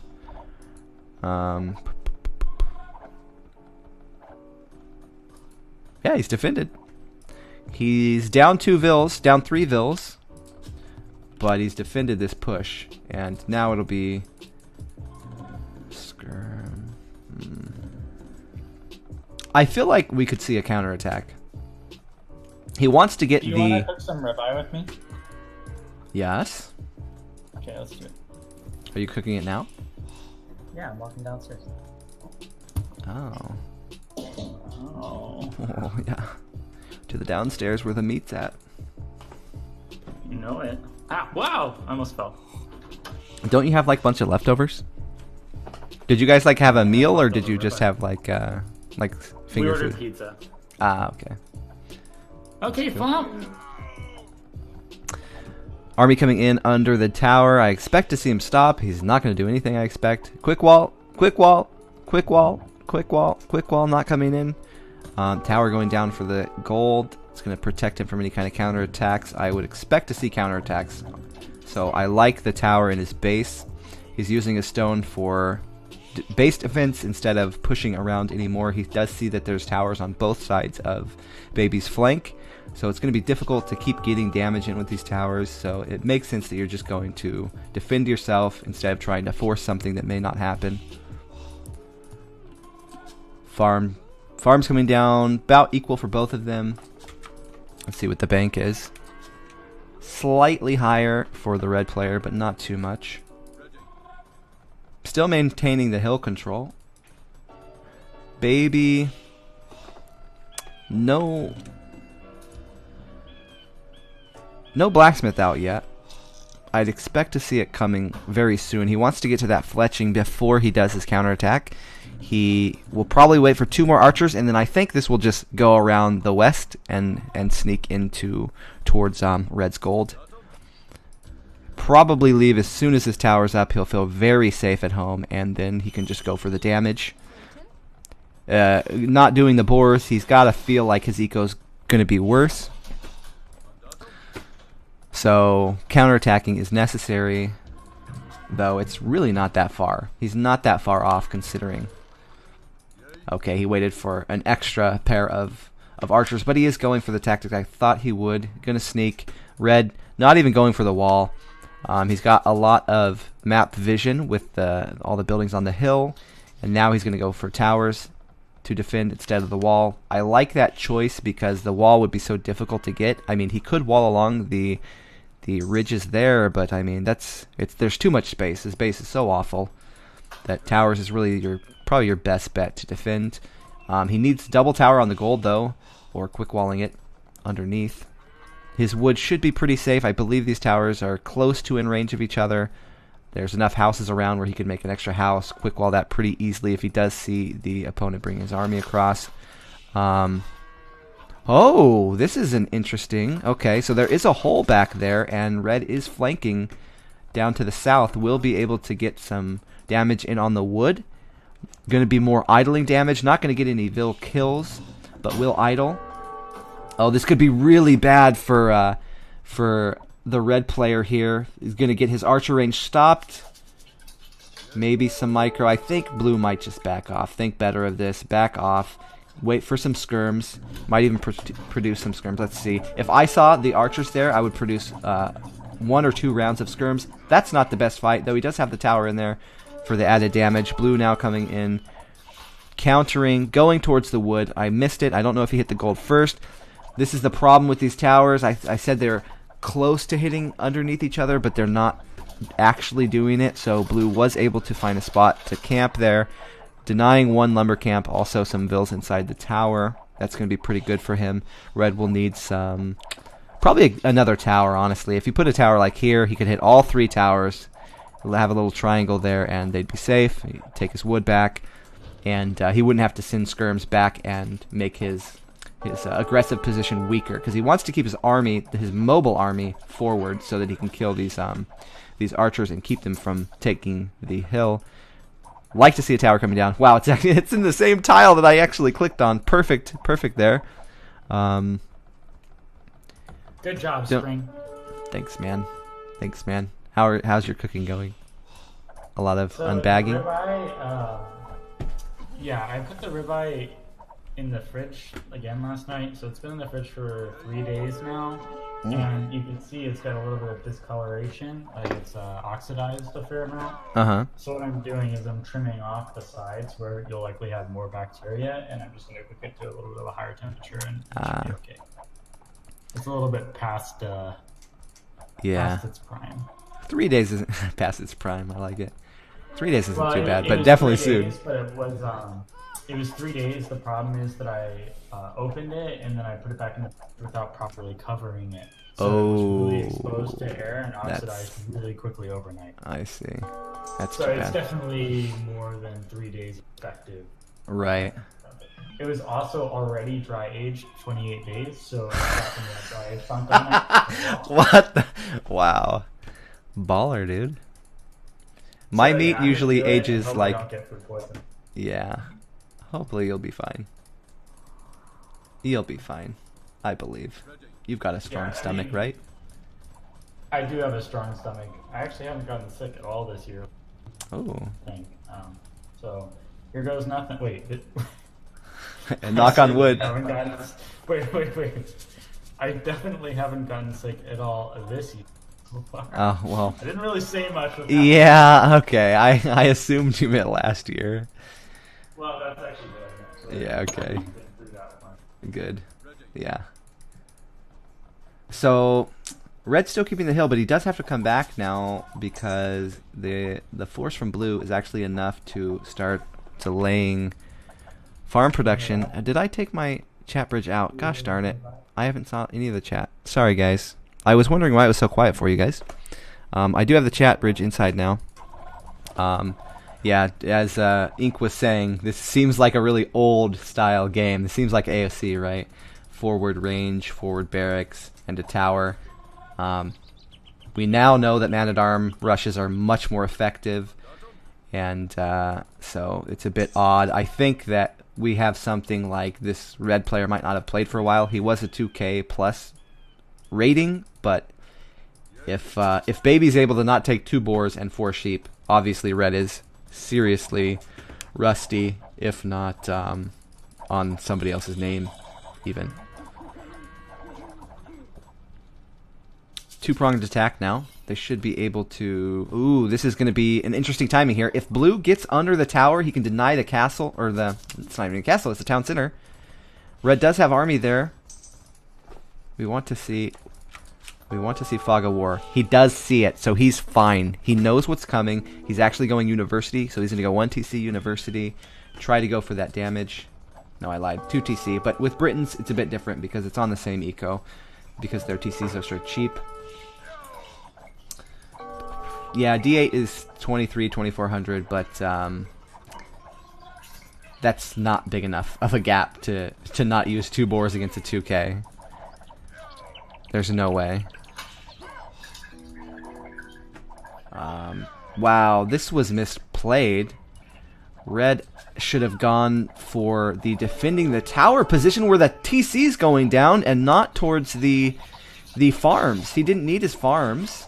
Oh, this is a GG move, I believe. It would have been much better for him if he used his archers to defend the TC, at least until it's up. Is D8 a VV Smurf? I think it could be. I thought it was, but it might not be. But yeah, it absolutely could be VV. That's who I thought it was at first, and then I played him, and he didn't seem that strong. So I was thinking maybe it's a Smurf of like I'm okay or CL, one of those lower Chinese players. And as I say that, I'm okay ups himself. So who knows? Who knows? Not me. You guys hear these meats? I hear liquid. Yeah, that's my vat of olive oil frying. Oh, nice. Yeah, I'm making fries about it because I decided that it would be tastier. And I'm getting some nice cayenne pepper and paprika rub with brown sugar on it. Stick it in my mouth. No. Stick it in my mouth, damn it. If you come over here, I'll stick it in your mouth. I know, I need to come over. I'm just gonna show up one day. Thanks for the cheer, Femur Snapper. Thank you, man. Thanks for casting Spring. The casting. You're a good caster. Better than that T90 noob.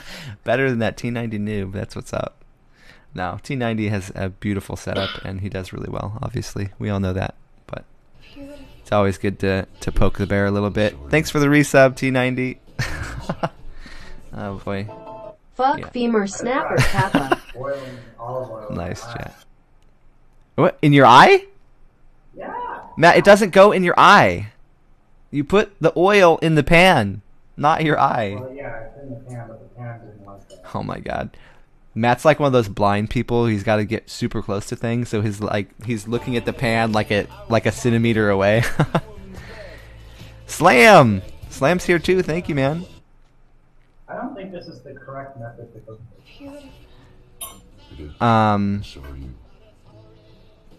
No, it's fine.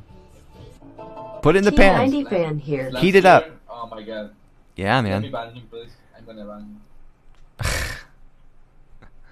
What's up, Slam? Welcome to our cooking stream. Welcome to the He has jam. me. He has me on ignore list and bully. Like, why will he do that? What's going on? This ghost bug lady is my new friend. I'm learning many things like in your pet and ugly. Say yes. Why will he do that? Slam's like, have you guys seen Homeward Bound? Did you guys watch that as a kid? Matt doesn't even know what that is because he's way too young. But have you? Slam is like one of those lost dogs where we're like the kids in the backyard calling for them to come home, and Slam just keeps running around doing whatever, who knows what, working regular jobs instead of casting and streaming and letting us watch him. It's horrible. Come back! I forget the names of them, but come back! T90 is more of like the cat that goes. I'm pretty sure I should use vegetable oil for this, but I think the oil starts burning. It depends on how hot. I do it with olive oil. I think vegetable is like 350 degrees smoke point. Oh, what? Yeah, vegetable oil I don't like that on meat. I use that if like I'm gonna make my own fries at home or something. If I'm gonna fry something, oh my god, I sound retarded. Fries or something else. But if I'm just cooking the meat, definitely do olive oil.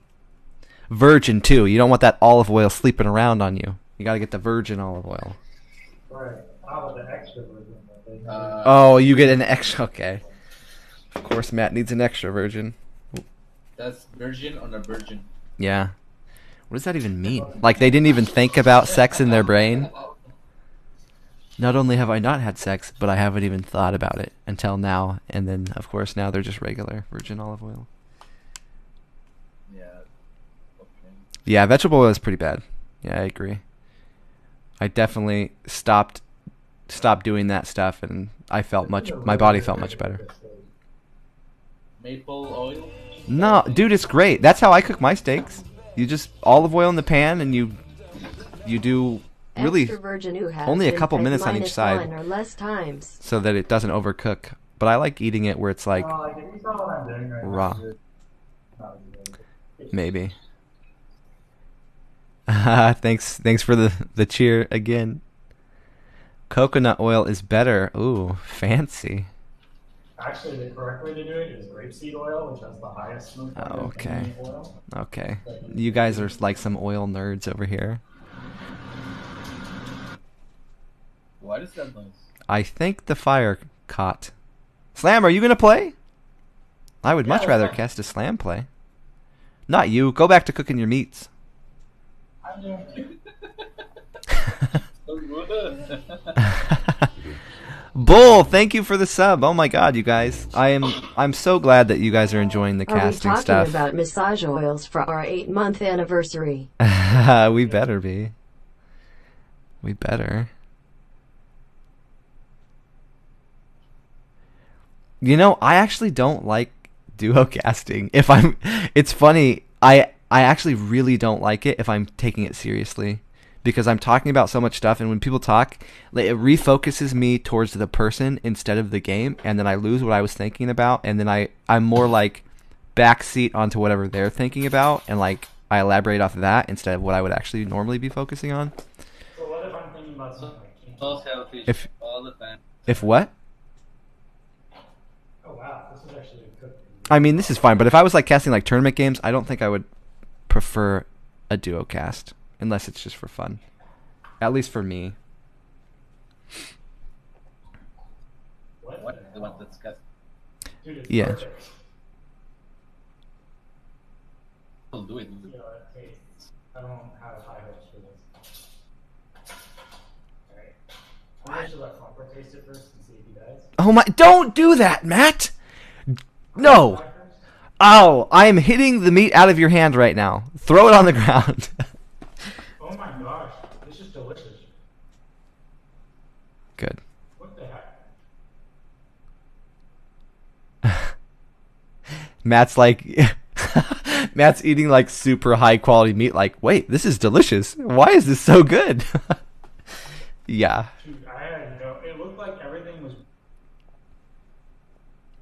Like everything was, and then you cut out. But I said like everything was burning, but it's actually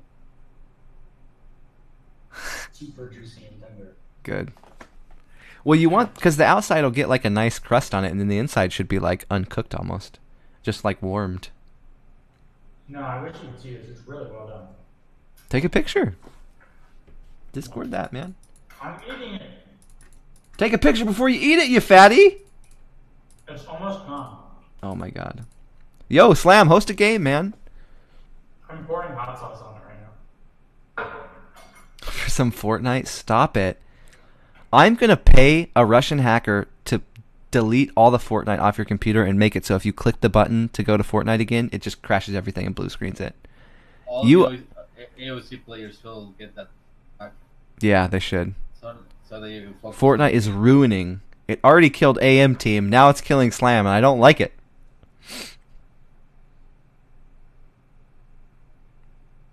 All right, I'm gonna refill my water. I'll be right back, guys.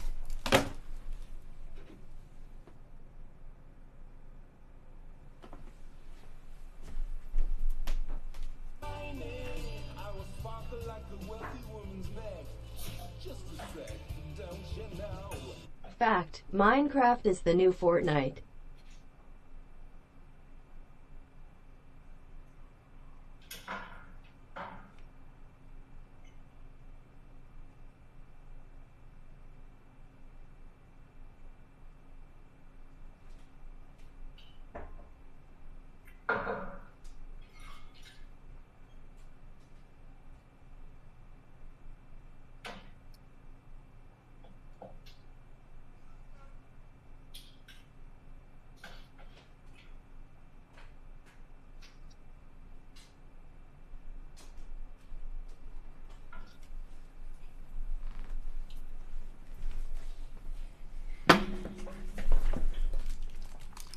All right, I'm back.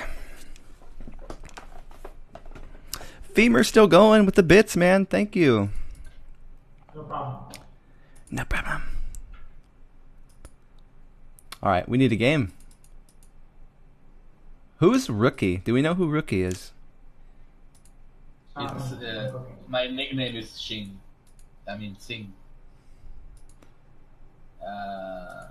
I know who is Rookie, and I can tell you it's not a Spanish player. It's someone from America.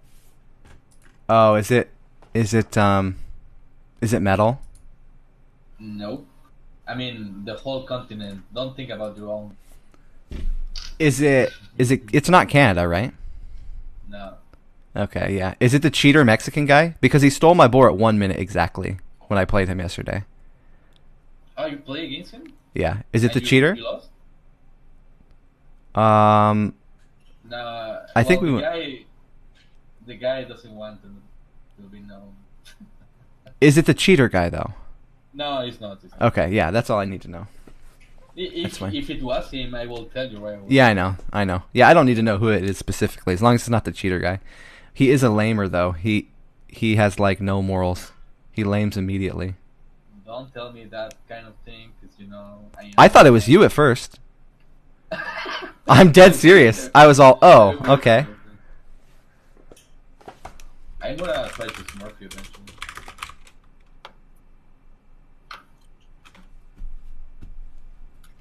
Up, slam, up. I played against Juan yesterday twice, and it went really bad. This guy is actually adapting with the different strategies. I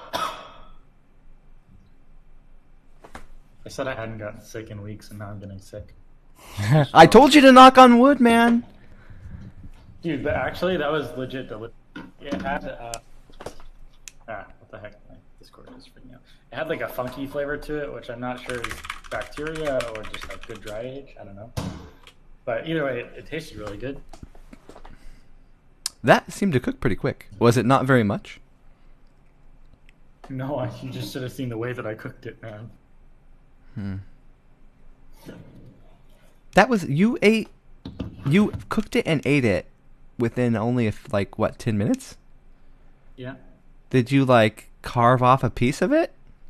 No, dude, I literally filled a pan with olive oil and set it right before the burning point. Uh-huh. Why am I coming out?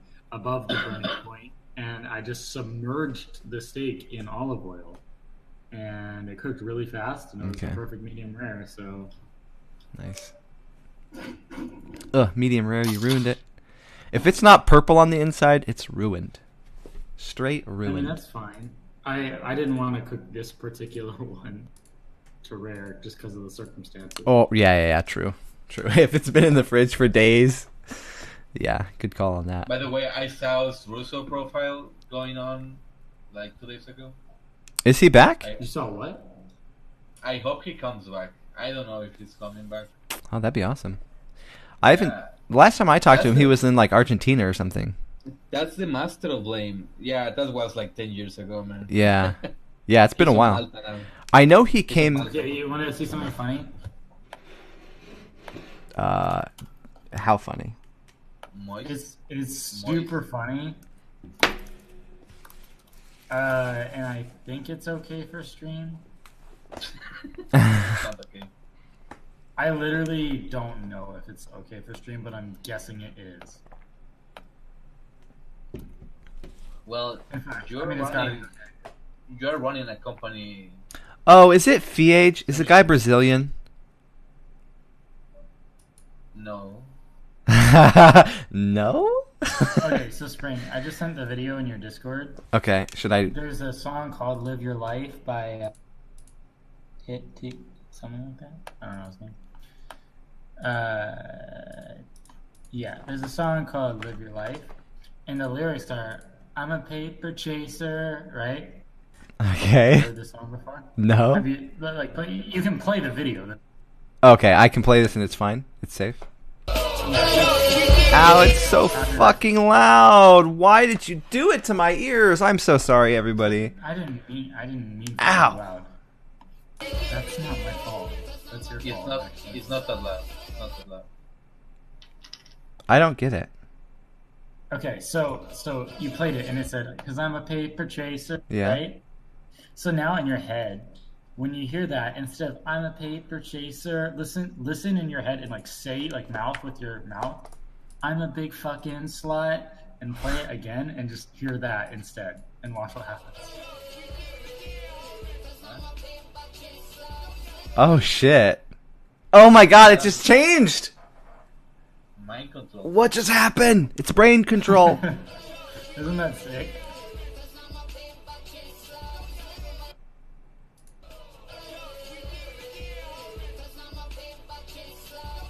Whoa. Oh my god. It really And works. you can have it whichever way you want it.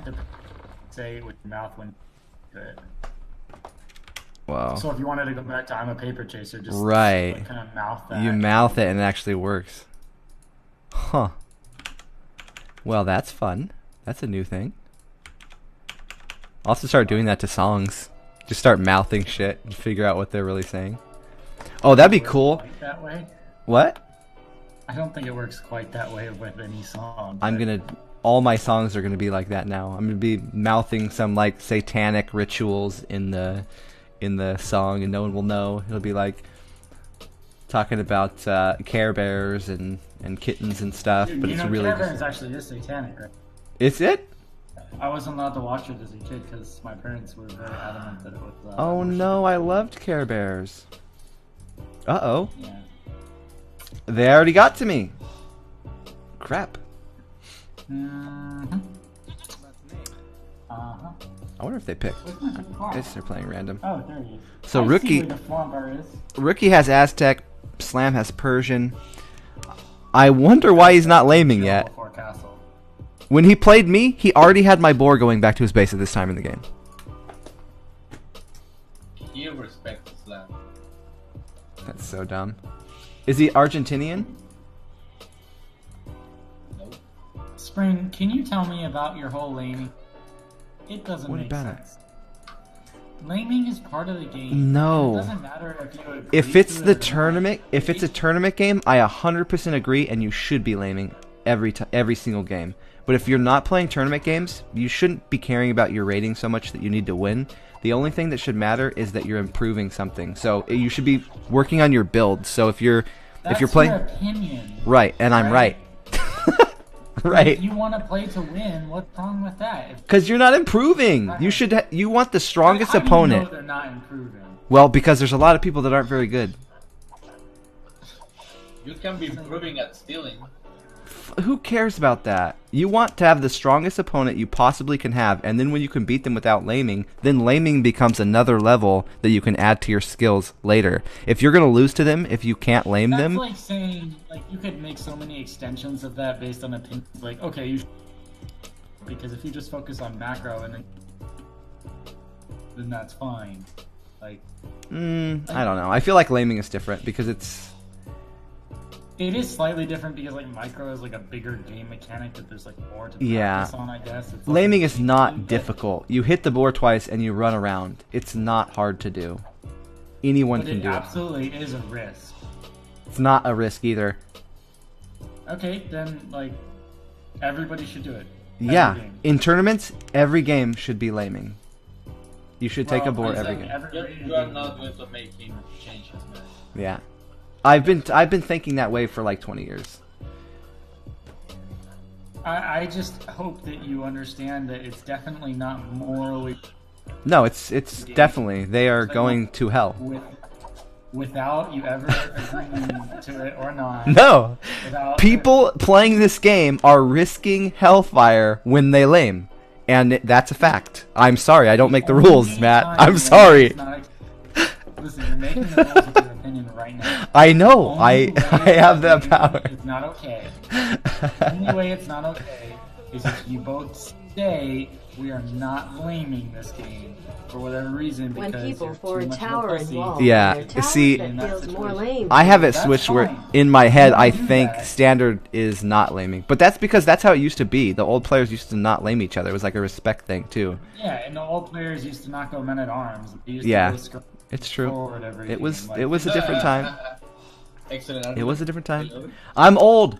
I am an old dog. I don't want to learn new tricks. I like to stay with my opinion. I don't want to change it. Yeah, wall and gold is considered laming, and if you want to do See, I don't think that's being laming. a villager, I don't think that's lame because you have to make a vil go all the way across the map. You have to locate the gold. You're switching. You gotta locate the board. Yeah, but not. You gotta It's move your eagle on scout. that's yeah. The gold thing. You're sacrificing vil time for the gold, right? When you're just laming, you're not really sacrificing anything.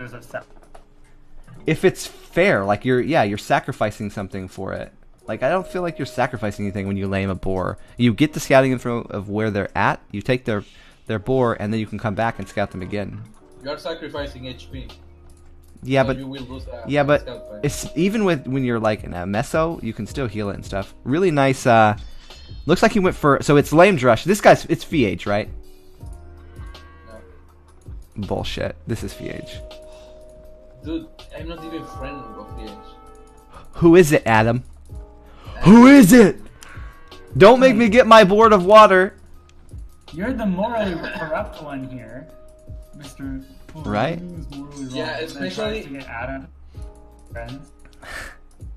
Especially because Spring is the kind of person who says something is wrong to do, like rush, and then he starts rushing.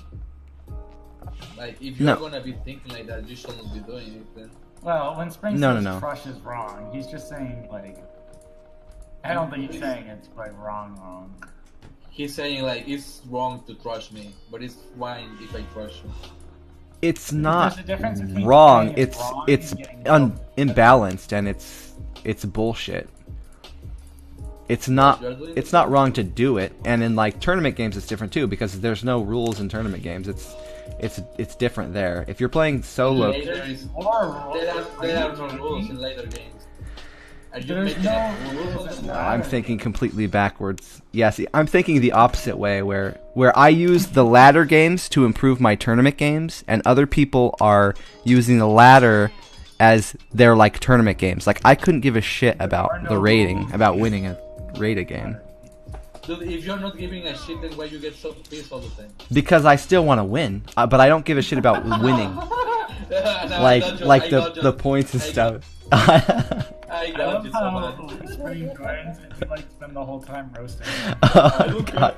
You guys are, dude, I'm trying to become a professional caster here, and you guys are fucking my shit up like hardcore. Spring's What are you never doing, gonna come in Discord again. dude? No, it's fine. It's fun. But I do want to do a lot of serious casting, and I'm going to. Whether you try to distract me or How not. is the lemur an ass? It's a competitive game. You do what it takes to win. If that's taking the board by spending half of your time micro. Well, and if you know it ahead of time, that's fine. If you both agree that it's going to be that it's going to be a laming game, then that's fine because you scout different. You have your scout around your boar. You're taking them faster. See, Adam wants it to be unfair. He wants them to not know he's laming, so that he gets a bonus where he really shouldn't. Right. That's the thing that bothers The me. game is designed to set you up to have an unfair advantage. by Right. trying to go counter you. Right, Like, which is that's fucked. Part of the point of the game. Why Right. Well, I guess okay. So here's how you think different. You play Hun Wars all the time when the meta is like mirroring and doing it better, basically, and so an unfair advantage in any aspect of the game is weird to you. But the way that I think about it is it's the same thing as like trying to gain an unfair advantage by predicting what the enemy is going to do, or like scouting them and making a counter unit, or like things like that. Not really, because that's what the game's about is unit comps and build orders. The laming aspect is different because if somebody's not expecting you to lame, they're going to be playing different. Yeah, and if somebody's not expecting you to go men at arms. No, but that's their own fault because they should scout you. They should scout you out. You can't scout somebody to know that they're not going to lame your boar at 1 minute in the game. There's nothing you can do about it. You can apply that. When I played this guy, my boar was leaving my base at 1 minute in the game. 1 minute. How do you counter that? You Pretty don't. impressive. Well, it's either stream sniping or it's very lucky. But that's a whole different thing. Yes. Right. Obviously, stream sniping is cheating. And a lot of lamers, I don't think, would think that that's that big of a deal, right? If they, what? I stream sniped your boar. What? I win. Their priority is winning, not having a fair game.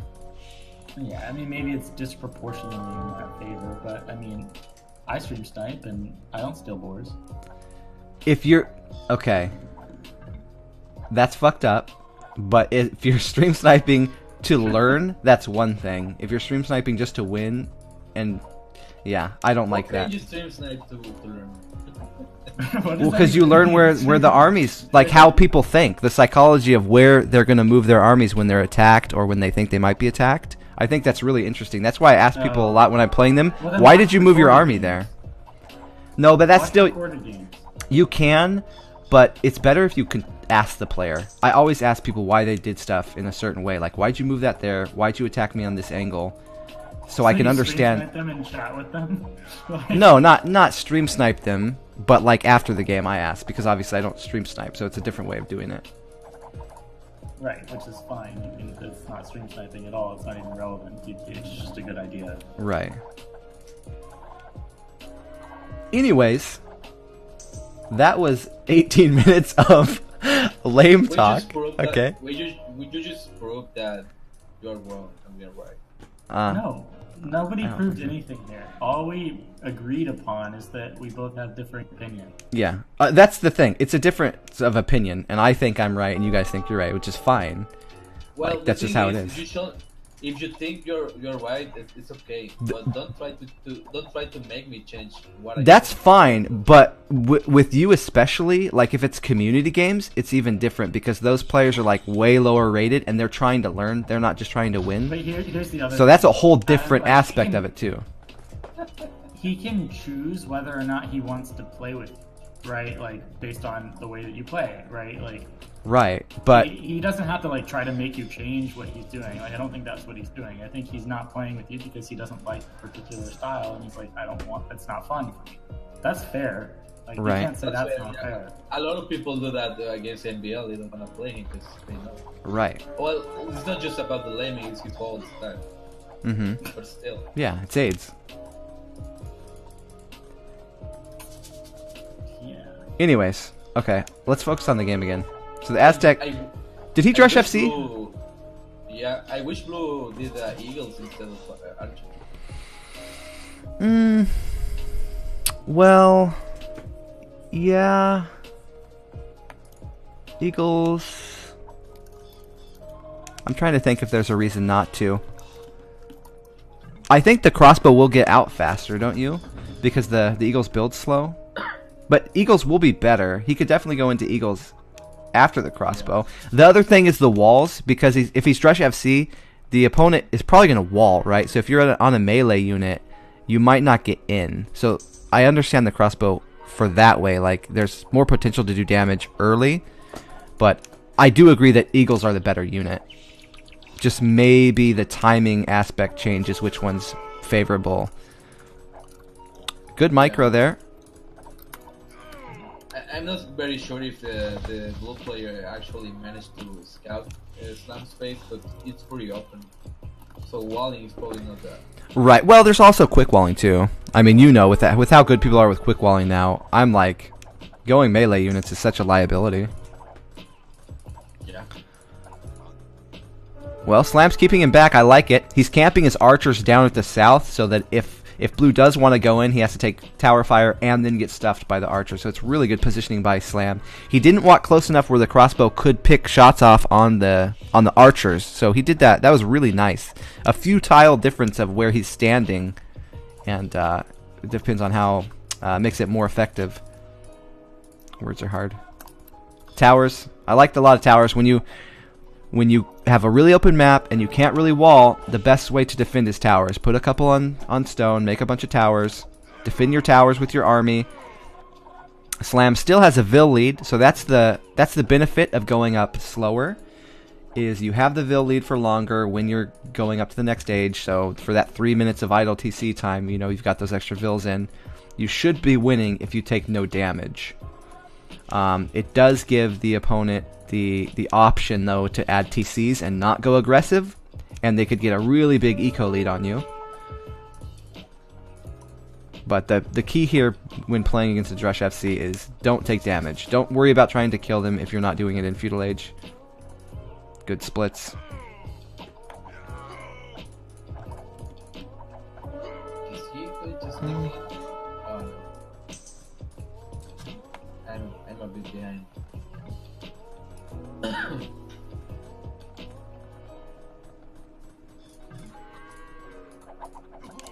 How good is this player, Adam? Is he like super rusty, or is he like a decent player right now? 2.3k. Okay. You are slowly making me tell you who he is. Dude. So I'm not. Well, I'm wondering because he came and played me on a straight 2K name, and then he lamed the shit out of me 2 games, so I knew it was some kind of smurf. But he's also kind of a dick. I can tell you off stream. Okay. Yeah, he's a dick. Okay. FedEx? Oh my god, stop. It's like FedEx, FEH from South America that would be like that, or then Metal in America, or my top picks for somebody who would do that kind of stuff. But also and he also said he doesn't have an AFK or an AKA, so he lied to me about that. But I knew that was a lie. That's another thing. I don't like liars. Lamers are liars. Oh wait, are you telling the lie? You're a liar. Nice. Okay, Slam's just playing very defensive, just making sure he's not taking damage, preserving his eco. Slam likes to play like this. Safety first. Those Canadians. Dude, Adam, did you like that decision to get thumb ring in the game that I did? Because I'm pretty sure that I kept my expo in his base. Yeah. Were you fighting armies? Yeah, I was fighting Expo versus Expo, and I got +2 in Thumb, Okay. and it worked out pretty well. That's good. With ballistic. Also. With ballistics, yeah. Yeah, it's a great upgrade.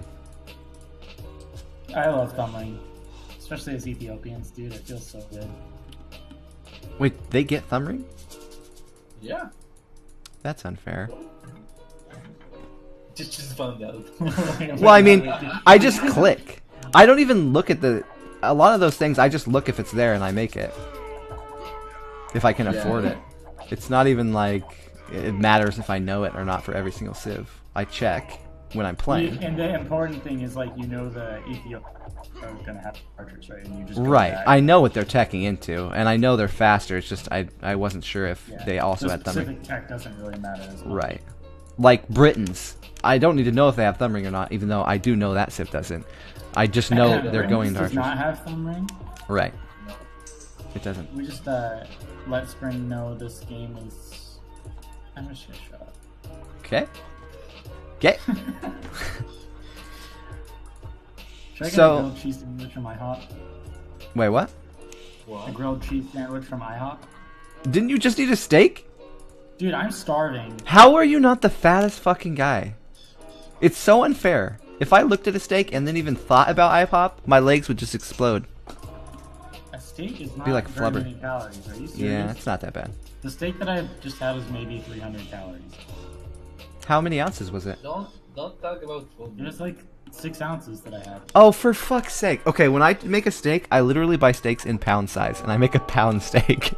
So my brain is thinking totally differently. Yeah, a 6-ounce steak is like You nothing. get a pound of prime dry aged ribeye. No, I don't. Obviously, I don't get the kind of steaks you get. I get like regular ass, the cheapest meat for steak I can do, and then I try to make them not taste horribly by cooking them better Well, it's or pretty hard to undercooking. cook ass steaks, TBH.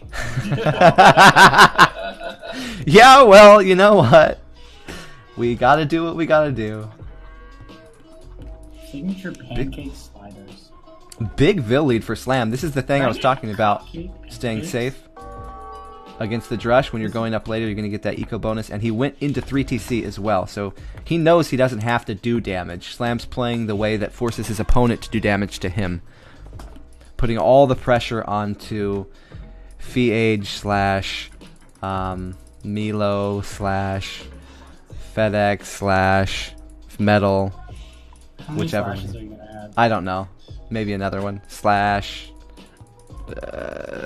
I don't know. How many should I do? I could keep going. Don't. I have a list of asshole lamers in my head. What?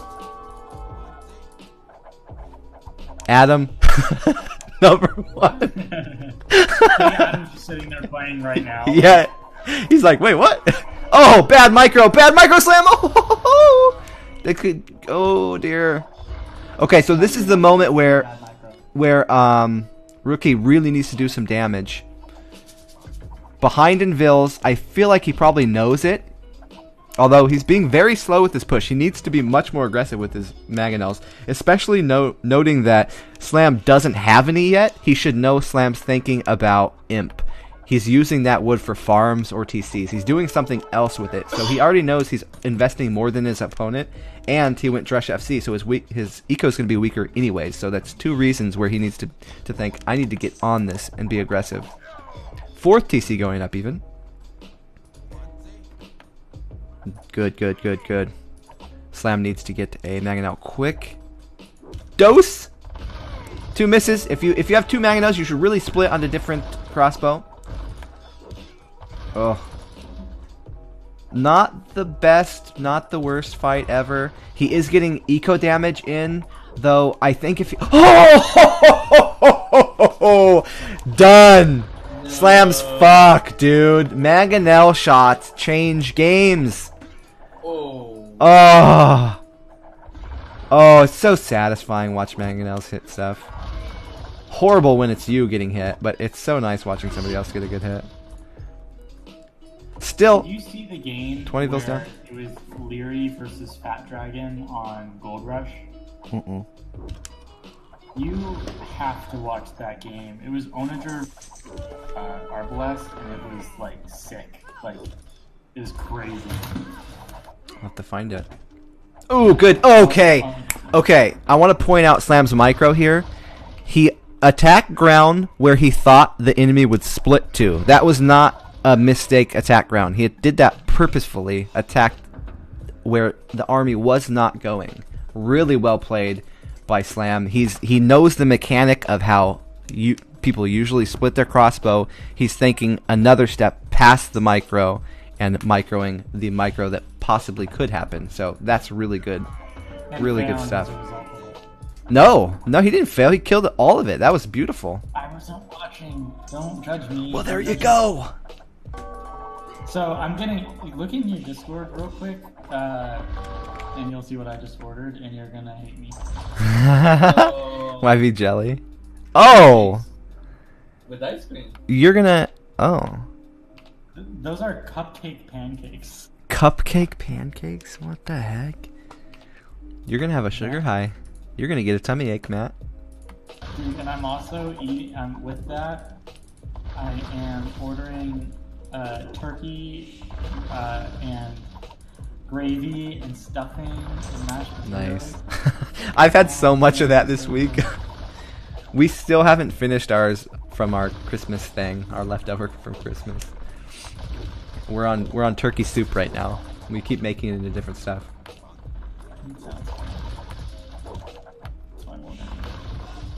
Why can't I hit the fucking button on this shit? Oh. Still a Vil lead for Slam. He's had the eco advantage the whole game. The KDA is slightly in favor of Rookie, but not so much that I think Slam is behind. I think Slam is in the lead. The score doesn't show it. Although, with the tech switch to Eagle... Oh, it's a lead Eagle. I didn't even see that. He got Imp. Oh, this could be a real problem for Slam. Excuse me. I thought that was Castle Age Eagles. Rookie definitely needs to put the Eagles inside.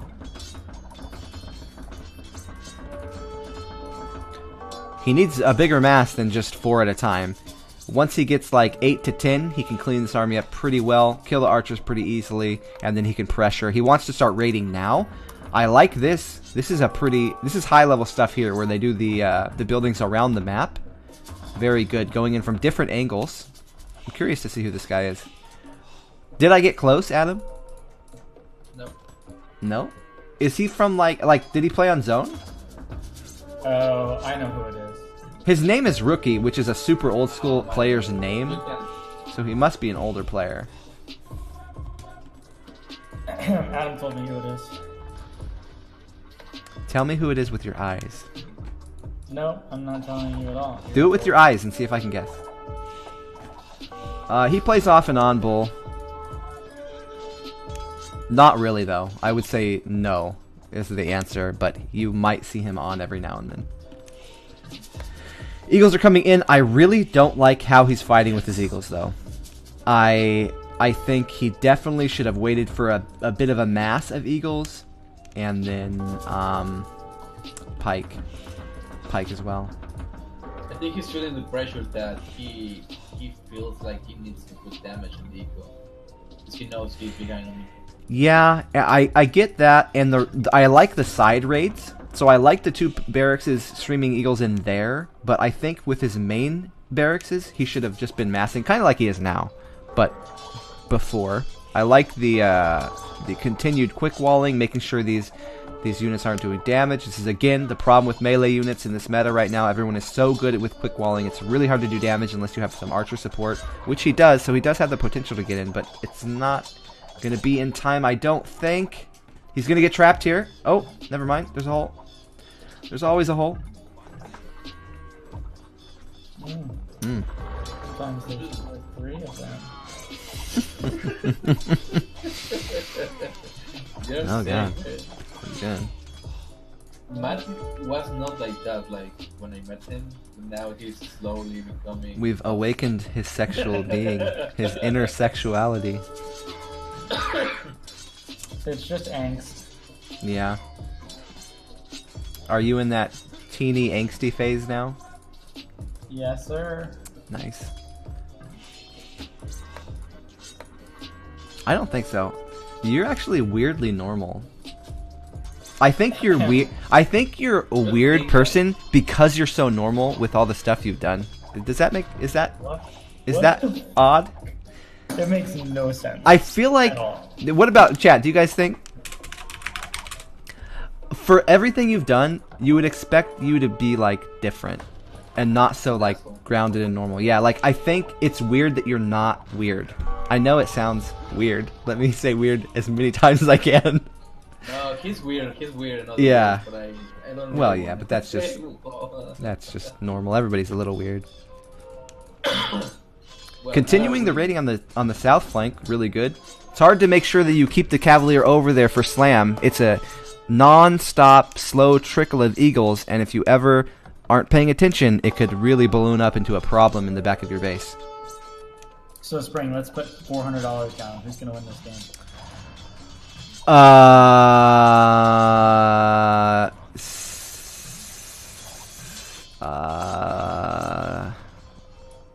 Wait. How much time do I have to think about this? I think... Yeah, take all your time until you are for sure. Pick the Before you say it, let me decide mine, and then... I think Slam. I have to do it for you. But, I'm sorry, but... Blue is doing a really good job, and I think that he's got all these extra gold piles and a stone in the back. He has a good chance of winning this. I think Slam has a slight upper hand right now, but it's not over yet. No, I would bet you $400 that Slam's gonna win. Yeah, I would bet you $400 that Slam's gonna win. $800 on the line. $800. So I pay you $400 and you pay me $400, right? No, we both pay Adam $400. No, fuck that. No way. Yeah. Adam's like, yes, this is a great bet. That sounds good to me. I think if Blue gets all the skirmishes upgrades like at Latu, he has a shot on winning this game. No, just can't believe Because he can. Yeah, but he can outrange. I mean, And the big thing is the mines on the sides, because he can sell all the stone too. Take a look at the west corner, all those mines, and then the south, the gold. That is going to be a big factor. The thing that is the biggest factor in this game, whether or not player gets to Elite Battle Tank. Well, I think they'll both lose. Elite Battle Tank Micro. Yeah, see, Slam has to keep these hand cannoneers alive. Not doing the best micro here. He's not even doing stop micro. He's just running completely away. Might be a good decision because the Eagles could do a surround. I think I would have done step micro, and maybe that's wrong. Slam did manage to get away. You're gonna lose so much military, and there's no reason. Wait, for what? For doing what? I'm saying falling back for Slam was a smart decision because there's no good reason to take that fight. No, okay. I mean, do step micro back, so you take shots. So he could have taken like 3 or 4 shots while running, and he might have picked off some more eagles, but he could have potentially got surrounded. So running was the correct choice. The eagles were, a lot of them were right there. I'm saying yeah. You would have ran straight back. I don't see what you get from killing 4 eagles right there. Well, you kill eagles. Yeah, it is a bit risky. You could potentially get the Eagles number lower, and a lot of people, if you micro really hard and they lose a bunch of units, they'll freak out and run too. So you got to think about how the players seeing it. The other players seeing their units die, not killing anything, and it's going to make them think about running as well. So there's a level on top of just the units. Like these, definitely he should be killing. This for sure he should be doing step micro, but he ran all the way back. Not bad though. I think he could. Slam could probably run forward and just micro these units down. He doesn't even need to.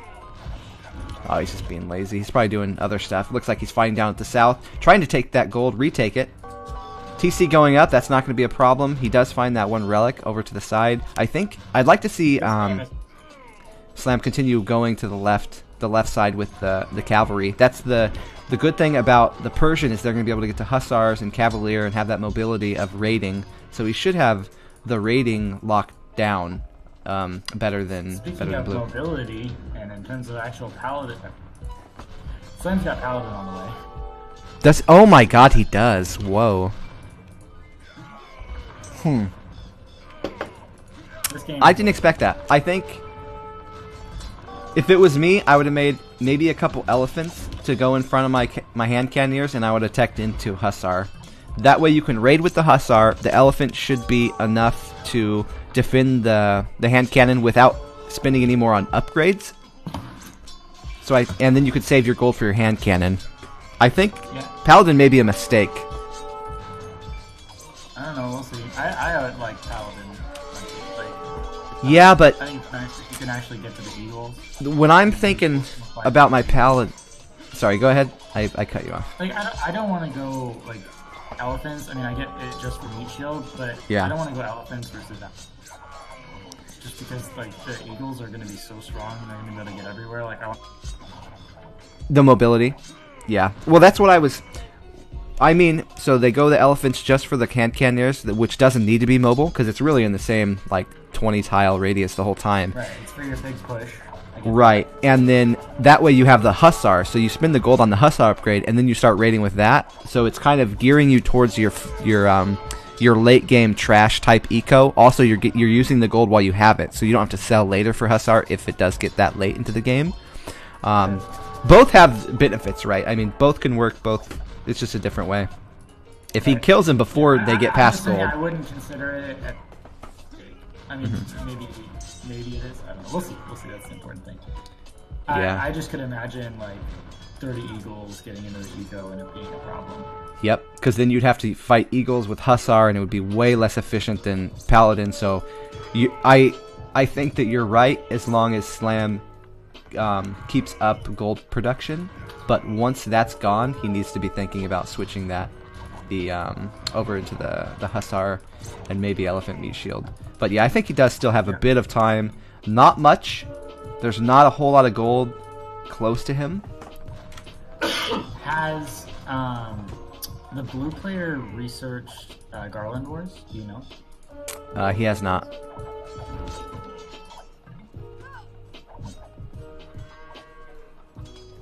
I feel like if he's streaming pikemen in like this, you could consider it. I don't know if it's cost efficient to do that, or what you do versus the paladin, but... I think he definitely should have done it. Versus paladin. Yeah, he should have done Garland Wars for sure. I think the big thing here is he does have a castle. I don't know. It's hard. That upgrade costs a lot of gold, so it's really hard to know when to do it, right? Because when you like first get... gold, eh? I think it's 750. 750 gold and like 500 food. So it's like, that's a lot of eagles. When you first get Imp, you're thinking, I need eagles to raid, kind of like you did. And then you get into this real foggy area where you're like, well, that's a shit ton of resources. I could have, a full army of eagles right now, or wait for this upgrade later. Obviously, they're better with the upgrade, but I don't know. I think maybe a math person would be able to figure that out. I mean, I'm just thinking like the Aztec trash is so strong, especially. I mean, not like. Oh, that's right. They have the upgrade for the skirms now. Yeah, that's what I was about Yeah, I to say. forget about that. That's a You good. get this upgraded skirms behind your pike, and you're able to keep the hand cannoneer away with that insane range on the skirms. Like, that's a super powerful combo. Yeah, And you're I feel absolutely like if you correct. Check into that really early, like Yeah. you're saving a lot of gold in the long run. Like, I feel like the Eagles, you don't need them. If you have 40 pike and 40 skirm with the Aztec upgrades, that's how you stop this push, in my opinion. Right. At this moment, yes. At first, he wants the eagles for raiding and killing, but at this point, he should be thinking about the trash units. The problem with that is when you're going eagles with the civ, any meso civ, your eco's geared on light on farms, right? You're heavily on gold, so when you switch off of it, your transition is much harder to switch out for a meso, I think, than like if he was Slav or something else that's going a lot of farms. I think that Knight civs have a much easier transition off of their gold units than other civs do. He's getting a pretty big ball, getting a death ball going.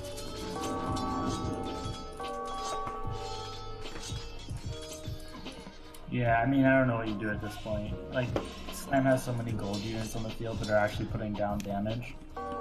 taking out those that are going up on the side. Yeah. The paladin are strong because the pikes can't do anything versus them. Yep.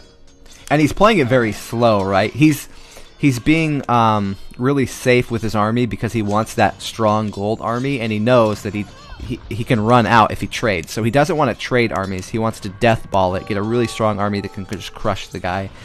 But it takes a little bit more time. So he's playing a little bit more patiently. I mean, this siege ram is going to end the game. Like, when the siege ram is in the eco, Yeah. I don't think that the blue player has any way to stop this. Yeah. I think he'll resign within the next, 30 seconds. Yeah, it's GG. I just don't. I'll be back. Good game, though. That was a fun game. Pretty close. Oh, did you resub? I'm sorry. Did I miss it? Hey, Fire. Oh, no, I didn't miss it. GG. Somebody says, no Civ without Halb has strong trash, which is, somewhat true, but Garland War Pike is still super strong. It's not Halb strong, but it's not weak either. And when you get the Aztec Skirm behind it, I mean, Right. It's strong in that situation, or it's the strongest thing in that situation, in my opinion. I bet if you tested Aztec Pike against a regular Halb, it would be very close. Well, Especially with so the way it skirm works- bonus behind it. Okay, so Slam won. Where's my money, bitch? We all pay each other now. The way that fight works, Spring, is because I spirited a lot of the video on. If you fight an Aztec pikeman with Garland Wars versus a halberdier, literally fighting a halberdier with an Aztec pikeman, the halberdier wins. Or actually, I'm sorry. In that particular fight, the Aztec pikeman wins. But when you're fighting versus cavalry, because the Halb attack bonus is so high, the Right. +6 from Garland Wars isn't enough to outweigh the halberdier. So Right. the halberdier is better versus cavalry. But if you compare Aztec pikeman fight versus regular halberdier, obviously if you're slab halb or something like that, it's totally different. But Aztec pike. You're also saving gold, regular though. pike, fine. You're saving On the the- gold, on the not Halb making the upgrade. Halb upgrade, yeah. I mean, you do have to tech Garland Wars, but that's helping a You're lot getting more than Garland just the Wars. pike. Yeah, but you're doing that for, Eagles and stuff. I'm going to the bathroom. I'll be right back. And champs. So it's not like the Halb upgrade, which is only for Halbs. At least Garland Wars helps champs. They help the what's their castle one? The Jags. They help the Pikes, the Eagles, a lot more than just the Halb. So it's a much more efficient upgrade because it's hitting more units. Yeah. They're going again. Did he actually tell you who this guy was? Yeah, Adam told me who it is. Do you know of him playing recently, or is he an old player? That's up to Adam to tell you. Oh my god damn it. God, why is everyone so secretive? Make a name and play on it. Bunch of cowards. If it was... It's hard to guess. What's better versus cav, halbs, or camels? Well, it's different. Yeah, yeah, it's different. Halbs probably do more damage and are cheaper, but they don't have the mobility of camels. And also, halbs, you have to wait way longer to get them, so you have to wait till imp. The halbs don't matter if they never hit the cavalry because True. the cavalry are outrunning them, right? True. Camels, you can force fights easier. If you make camels, I would argue that camels are the better anti-cav unit, particularly well, obviously you don't have halb in castle, but in early castle, having camels on the field is really strong. I think it depends so much. Yeah, in castle, Cavalry.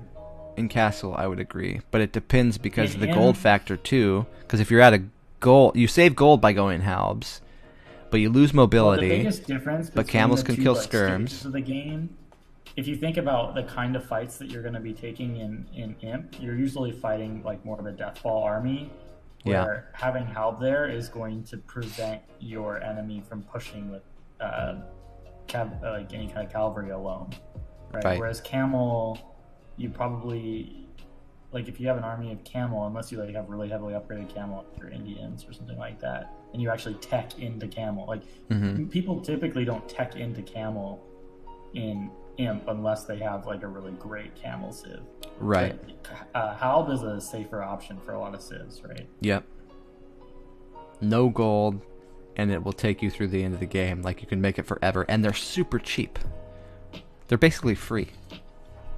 Yeah. So in Imp, I'd probably prefer Halberdier, especially if you're trying to defend against like wall of cav as opposed to like the raiding or doing things like that. Yeah, they both have different power spikes throughout the game, I think. Different times in the game they'll be more useful, either one of them or the other. So it's hard to answer those kinds of questions. It's got to be so frustrating for people who want to learn what units to make, because everybody who they ask are just like, well, it depends on 1,000 things. So yeah. Cool civ, a free unit, yeah. A free unit just takes forever to train or something like that. I think of free units when they're cheap and they don't cost gold, because gold is usually what's bottlenecking you through the game. Like, people want to attack your golds, but there's a lot more wood lines, and if you have wood lines, you can make farms. So any kind of trash unit is almost like a free. Units, I think that the free unit would be way overrated, because trash units are basically free. Yeah. In Imp. Yeah. Like, maybe it would be interesting. Here's what would be really interesting: if there was like a free unit in feudal. That, like, but it was like super weak in like a particular way and had like a really specialized use case. I don't know. Yeah, I mean, there'd be ways to balance it for sure. Yeah, you want it to be useful, but not too useful. Yeah. Even just like the Gaia camels around the map or something, because that would be a free unit you get, and then you'd get scouting information, which would be useful, but it wouldn't really hurt your opponent directly. So you'd still have to use it. Like, that'd be cool. Like a free unit that way. Or maybe some civs get like some kind of free, I don't know, something like that. Something that's not directly going to hurt the opponent unless it's got horrible stats. Oh, I didn't take a piss between this game. Dang it. Aztec again? Hacker! Because I suck down water between the games, or during the games. It's not supposed to leave you that fast. Yeah, well, my bladder is the size of a pea, so it's just always leaving. It's unfortunate. You should change that. I think they have a surgery that can change.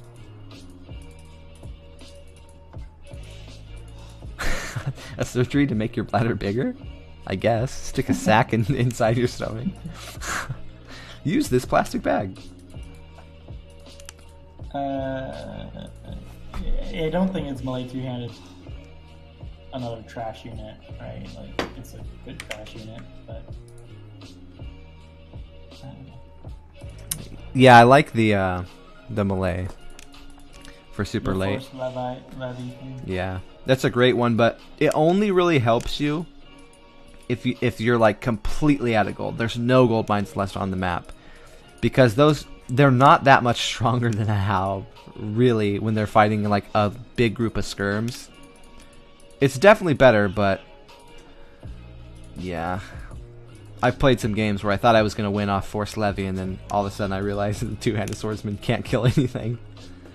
Right, I saw that one game where you like went some karambits or something, and then like you ran out of gold. Was it against fire? The one, maybe. I feel that's the one that I'm thinking about. Malay are OP in CSA games. Oh, that's another thing. Okay, so they do 250 pop, right? Because then you can get way more karambits because they're half pop space thing. That's a really cool.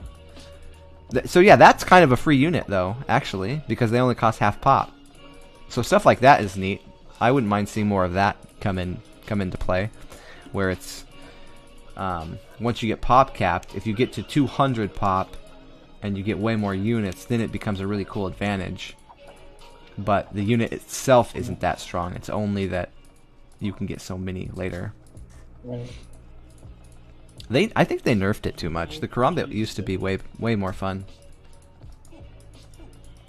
You think they nerfed it too much? It's hard to answer that, but for me, I feel like they did, but maybe they didn't. Maybe I'm just not good enough to. Really strong Shotel warriors, dude. Like they're I don't see them very often, but if they get in the right spots, it's super annoying to deal with. Wait, what unit is that? Who's Civ? Is that Ethiopian? So, yeah, the Shotel warriors. Ethiopian. Okay, yeah. Yeah, they're strong. I know. I'm trying to think what Civ. Like might have been. Attack.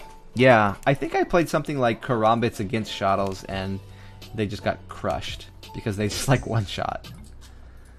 I forget exactly what Civ it was. I feel like it was Karambits against them. Yeah, I mean that makes sense. Yeah, they can be good, but the Ethiopian Arbs are just such a great unit that you don't see them that often. Unless your opponent has like Siege Onager, unless you're like versus Slavs. Right, and you can't really go Knights or anything because you don't have bloodlines, so it makes they needed that unit versus Slavs. Like that, Shotels are like sick, right? Because then you can run in, you can kill an Onager with like 3 hits. Mm-hmm. And run out and let your arms be the bulk of your army. Like it's a super great compliment. Right? Yeah, and that Civ definitely needs it without having cavalry. So I like that they have it. I think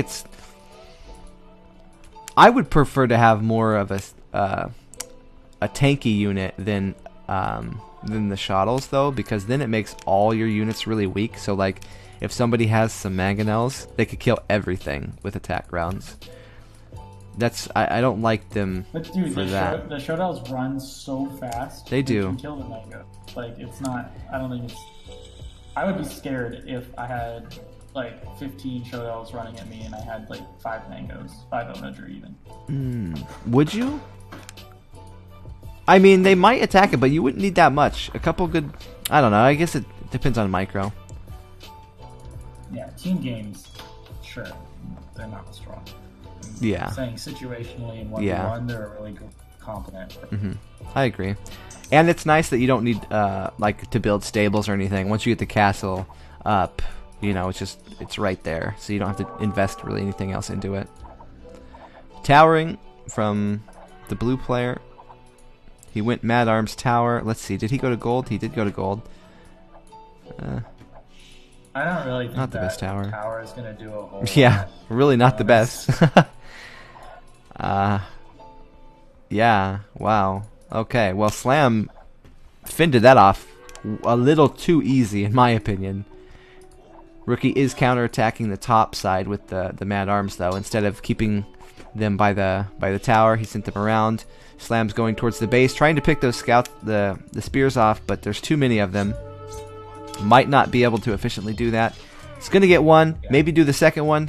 If you're fighting one spear at a time, it's much better than waiting until they group up with the Mad Arms. So you'll see a lot of good players. If they do go for the Scout Rush, they will be doing that counterattack in the middle of the map a lot. Right. And as soon as you get a spear in with those Men-at-Arms, it's so hard to do it. That's like my pet peeve. If I end up with Men-at-Arms and 1 spear in my base, I'm like... Yeah. That's where the salt goes. You're just like, fuck! Yeah. Housed. How do Karambits and Shotels do against champion line? Well, I'm pretty sure the Shotels kill champions pretty easy. I'm not 100% certain on that. I haven't tested it, but... I think the Karambits would definitely lose. Yeah, the Karambits almost certainly lose, and the Shotels pretty sure win. I don't know... Yeah, I'm pretty sure they win.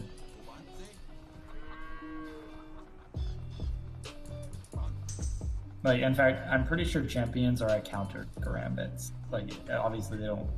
Like, you don't have the mobility, but if you have a big group of champions and a big group of Karambits, right, even outnumbered, I think the champions are going to counter the Karambits. But the Shodels, man, it's like 20 plus attack. Yeah, it's huge. It's pretty crazy. Yeah, they're like two or three shotting champions, basically. Oh, nice counterattack by Slam. He got in just in time. The walls were about to go up. Honestly, this is a mistake from Rookie here. He knows the scouts were on the map. He should have walled that faster or had spears in his base or just done smaller walls. Right. Yeah, this shouldn't have been a surprise, basically, for him. He is, though. He's trying to be aggressive. He's probably watching his man-at-arms, microing a lot. It's not easy to micro and raid and wall. Right. So it happens. Slam is doing way more damage right now than Blue has done to Right. Slam. Slam's doing more damage than he ever should have been able to do. Ever. Even picking off him another spear. Okay, now he decides scouts better are to kind run. of risky when you're Yeah. bronze. Yep. Scouts are a liability now. It's sad because it's my favorite build, but in this meta, it's really hard to pull it off. You need to... Yeah, I never really thought of it as being risky until I played a couple games and Yeah. my scouts walled out, and I'm like, well, fuck. Yeah, what do I do? The worst thing about that when they're walled out is then they also cost a lot of food, so you're going to go up way slower too.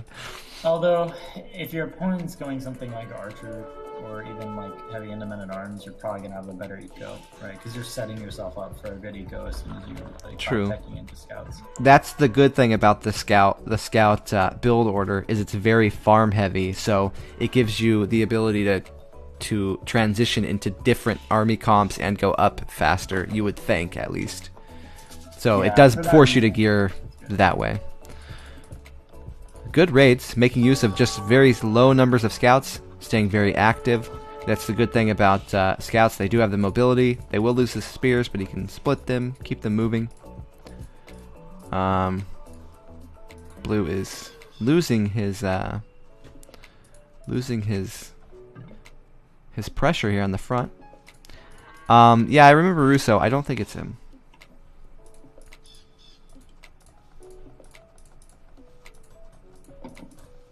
I know who it is. I hate it. I don't know. Chasing around the Nina. Yes. My cupcake order got canceled. Why? They don't have drivers that are going to deliver it right now. Oh, boo. Oh, there's a hole in the wall. Oh my god. He's so lucky that just... I don't know if he'll notice it. I feel like on this map, this shit happens a lot. Like, you make the palisade, and it doesn't finish all the way. That is a hole, and it shouldn't be. Archville, yeah. This is going to be really bad. I think this is game over. I used to play with those guys, but I wasn't so good back then. Look at the way that Blue had to invest in that. It just didn't work out. I think Yeah. at this point, you're behind. Slams up to Castle. This If- game's over. I think they'll call it when he hits Castle. Yeah, if you are going to go forward with the Vills, you need to be prepared to leave them aggressively and make more than one tower. Otherwise, don't even send them. Because he walked 4 or 5 Vills across the map and then ran back. Yeah, it did nothing. I mean, it's in a good spot. It's hitting the wood line, but he should have... I mean, kept the man-at-arms attacking the wall or replaced it by the berries and farms. Something different. The wood was just... It wasn't going to work out there. And then running them All back. the downside, none of the upside. Yeah. Yeah, this game's over. So it looks like Slam's just going to go right into Knights and end it. Yep. More barracks for Rookie. I think he'll do... Well, he got a market. That's a bit odd. Why would you go market? I don't know. Maybe did he use it to up? I'm pretty sure he did. I'm reading the chat. I'm 99,000% sure it's not the actual Rookie from the zone. Though when I did check his profile because I played him yesterday, he did have Russo's Smurf name on Voobly. So I feel like he is an old good player, but I don't know who it is.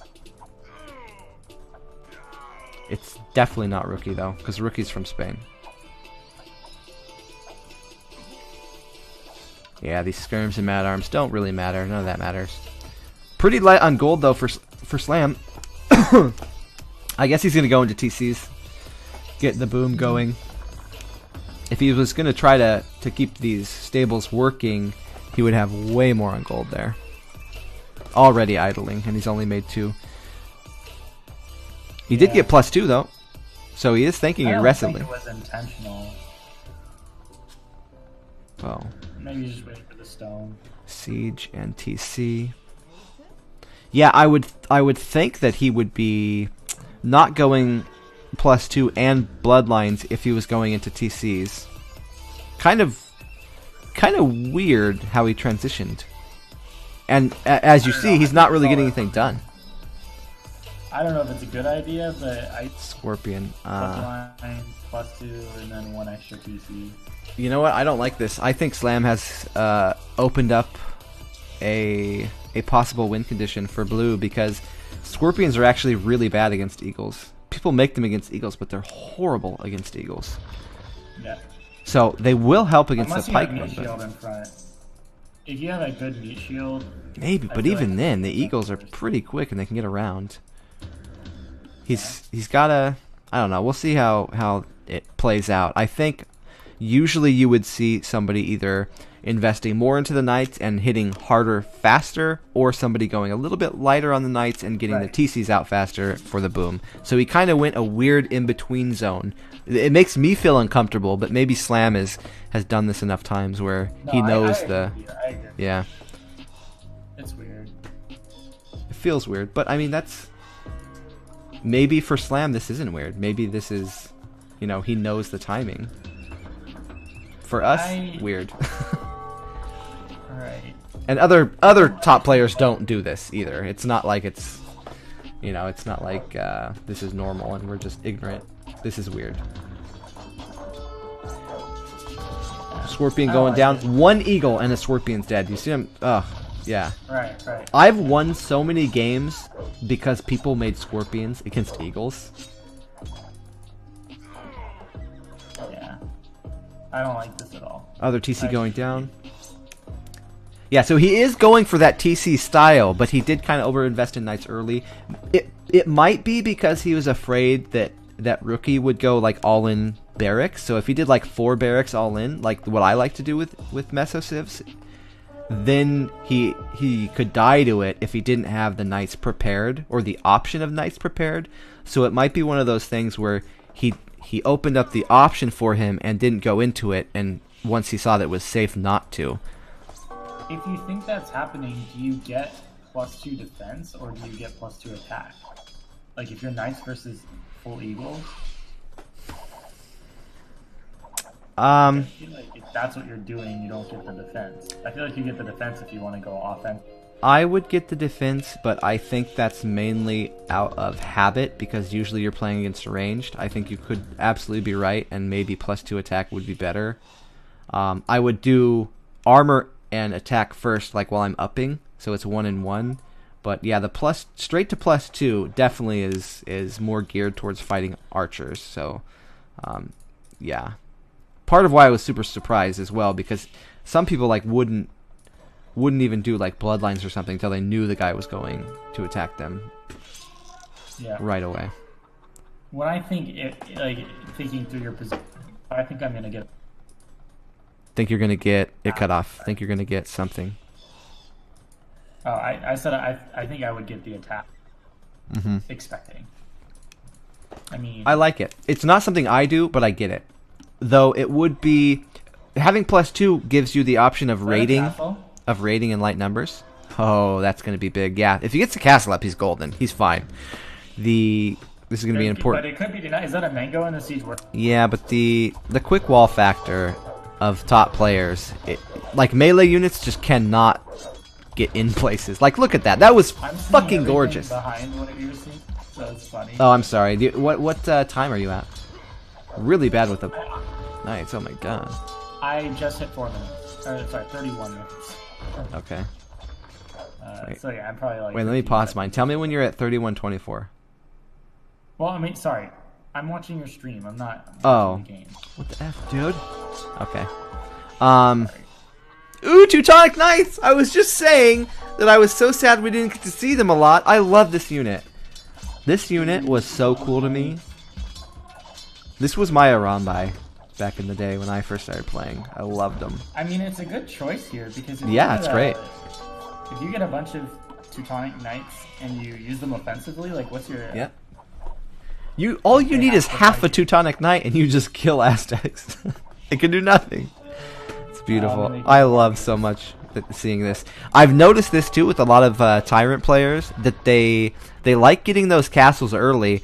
It helps a lot with these the all-in Castle Age timing attacks, making sure you can get that castle up. And it might be why he felt so comfortable going that kind of weird, not all army but not all boom style as well, because he knows he's going to get a castle up and doesn't really need as much army.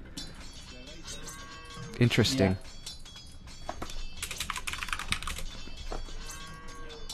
I like it. I'm so glad I get to see Teutonic Knights. I don't even care what else is going on. Little raiding. Tinville's so now blue has to do something different. Right. Blue is thrown completely off. Because, yeah, he's got to, like, maybe tech into crossbow. Literally 3 Teutonic Knights on the field. And yep. It's insane. I want to see how hard they hit this eagle. So you were saying they need a buff earlier. They're totally... Well, but this is extremely situational, too. I know. I love it, though. I love that I'm seeing it. They're so slow, dude. If you gave them a speed buff, it would be OP. Yeah, they probably would be. If you gave them a speed buff, you'd probably have to nerf some of their armor or something like that. I mean, they have 5 armor base. 5 melee armor base. That's pretty fucking huge. Pikes are doing 1 damage. Oh my god, what are we seeing this? Oh my god, I feel like I'm watching Luke Skywalker walk around or something. What the hell? They need to have a lightsaber mod for the Teutonic Knights. How great would that be? Oh, this is... Oh. I love it. I actually do like the idea of giving them armor. Yeah. Instead of buffing the movement speed, just giving them more pierce armor. So like that way you can still counter them by like serious hit and run, but you've got to really be on top of it. Mm-hmm. Like kind of like the Malian champs, right? Yeah. Like you can out micro them, but it's hard as fuck. Yeah, and it would add to the scary factor. It'd be like you're running from Jason or something. Like you'd be so scared of the Teutonic Knights, but you'd have to keep microing. Absolutely. I don't think they should go as far as the Malian champ. Yeah, no. Like, it's ridiculous. I think the Malian, like, if it was Malian champ Teutonic Knights, what the fuck would you do? Yeah. But, oh, this is so beautiful. I think just, like, a little bit more pierce armor would make it nice. Yeah. I think that definitely would help a lot. Oh, this is... As we're seeing it now, though, oh my god, they're like... Literally Jedi. I can't believe it. Has any of them died yet? I don't even think... Oh, there's one. I think I just saw the first one die. Oh my god. Yeah, see, now that there's archers coming out, even with a little bit of micro, they're totally fine and countering it super hard. Yeah. Yeah, so just imagine like a little bit more pierce armor. Right. Like even one more pierce armor would help a lot. Yeah, I think so. Yeah, because the knight can walk up and it's fine. Probably not as much as a knight. They see. I think even just one. One might be perfect. So they have 3 base pierce armor. Then if you do the upgrade, you have 4. That might be too much even. I don't know. Maybe rethinking this. This is so gorgeous. Yeah. I mean, by making 3 units, he forces an enemy to completely change his army composition. Just completely change it with just 3 units. That's incredible. The payoff for these Teutonic Knights came in even without doing damage with them, just forcing the tech switch. Great stuff. And it's going to work so much better than the Scorps. I mean, I guess the Scorps was just so he could know that he could get his castle up behind the wall. That it worked out that way. But yeah, this is. There's a forward castle. That's a big thing now. The in transition, midway through castle, forward castling your opponent type stuff, and then that way in Imp you have that. And there's nothing you can do about it. Well, he's dropping a castle now. Maybe he can. The Teutonic Knights are getting over there a little slow. I'm seeing it all really late, but Red's castle doesn't go up. I would be really surprised. Yeah, I think it will go up, but I don't know. And if it it's so close. Yeah, if it goes up, Blue's screwed because he's lost both his gold mines. I think it will. It will go up, but taking a little bit of damage in. Hey, Belgian. Yeah, I mean, if Nice. this doesn't go up... Oh, so close. So close. So close. One more field targeted. Good target firing by Rookie. Oh my god. Doesn't matter though. The Vills are streaming across the map. It will go up. This castle will go up. And then Slam's already teching the Imp, like we said. You do it midway through castle, then you got the traps going as you're getting up. Beautiful. Not sure who it is, Belgian. We were just discussing that. Wait, Belgian, do you actually not know? That's funny. Do you think Belgian should know? Yeah.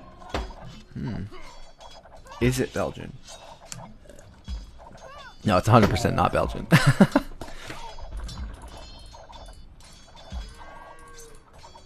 I don't think Tato would lie to me about who he is.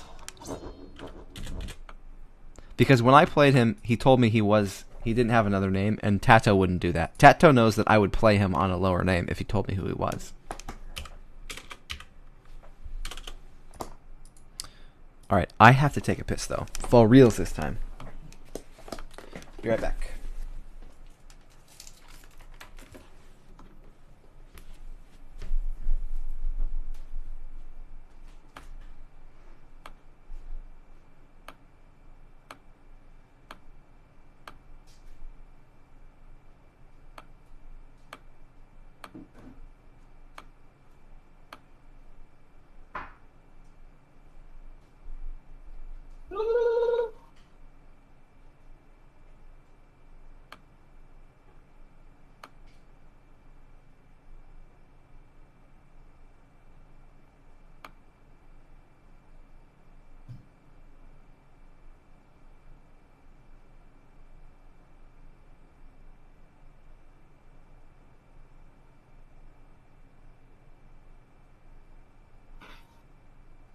What's going on?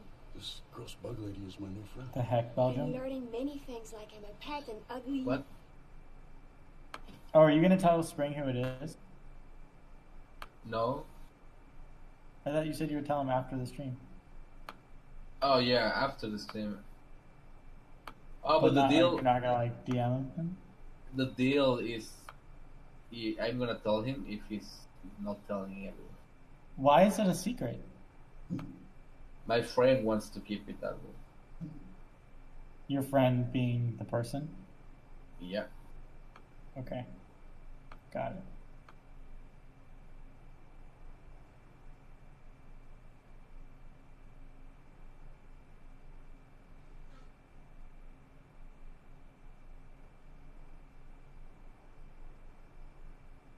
Cause I'm a big butt kisser. But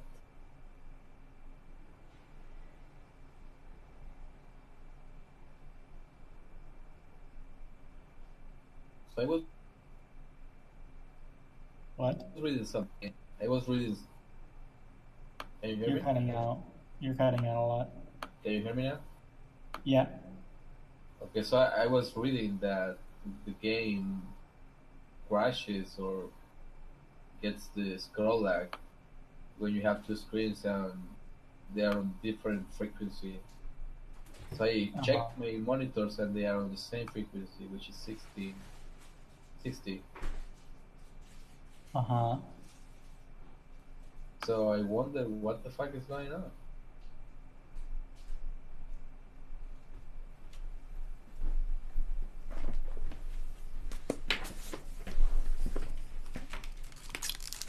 I'm back. Why am I host? Because you will play now? Nope. I'm a caster, dude.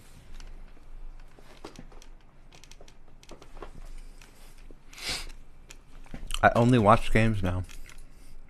I mean, I guess I can play if he doesn't have anyone else.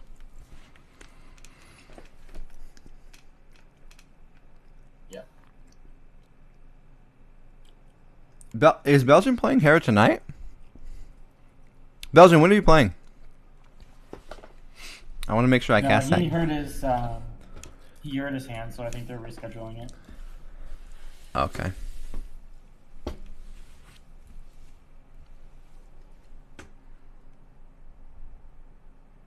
Keith is going to play. Maybe I'll just invest in one of those like chairs that have the bathroom seat, so I can just pee right through. You never even have to get up. You just never put your webcam on. Right. But it has to have like a hole on the place you sit. Of course. Yeah, so I mean, like, if your thing is gonna be hanging the whole time. Your thing is gonna be hanging. I mean, it drags on the ground either way, so what's the difference if there's a hole in the seat or not? Wait, does it actually? That's unhealthy. I know.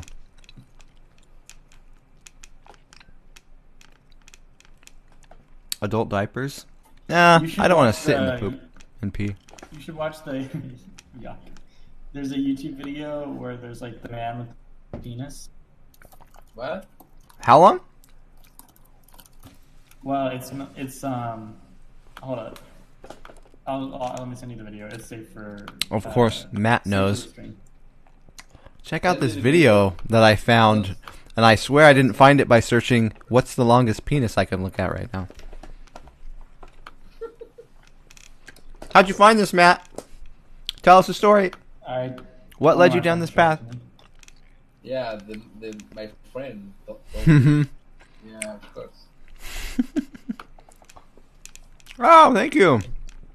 I think, well, this might not actually be I wouldn't show this on stream. If you want, you can turn the stream on, or like switch off, but it's weird to look at. Yeah, don't show this on stream, actually. What okay. The fuck? I'll check it in a second. Thank you for doing the gift sub thing. So the thing about this is it's not real. What happened is the guy, super fucking weird, the guy stretched his foreskin every single day for like the last like 15 years. Where's the link? And I sent it in your Discord. Oh, the video here? This is like the Jelkins thing? That is dangerous, man. So like go to 2 minutes and like 7 seconds in the video where you see it. He has it wrapped. What the fuck? He's got a fucking elephant. He's sitting on an elephant. Do you think this is safe for stream or no? Absolutely not. Why? I don't know what the rules are.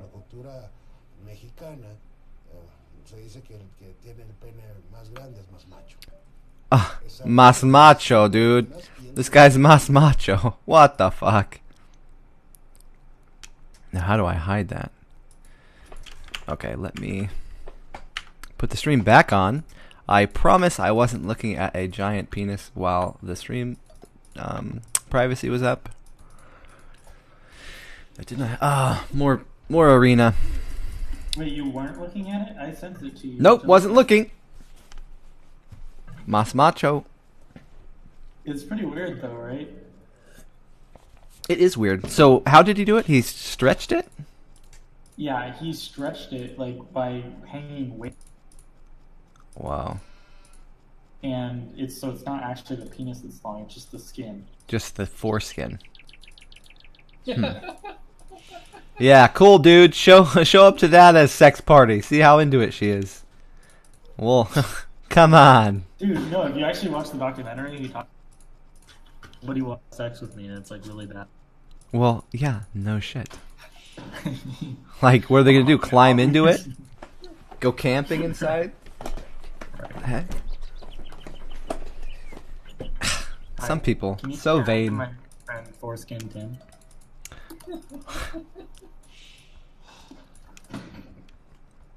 Oh, Korean.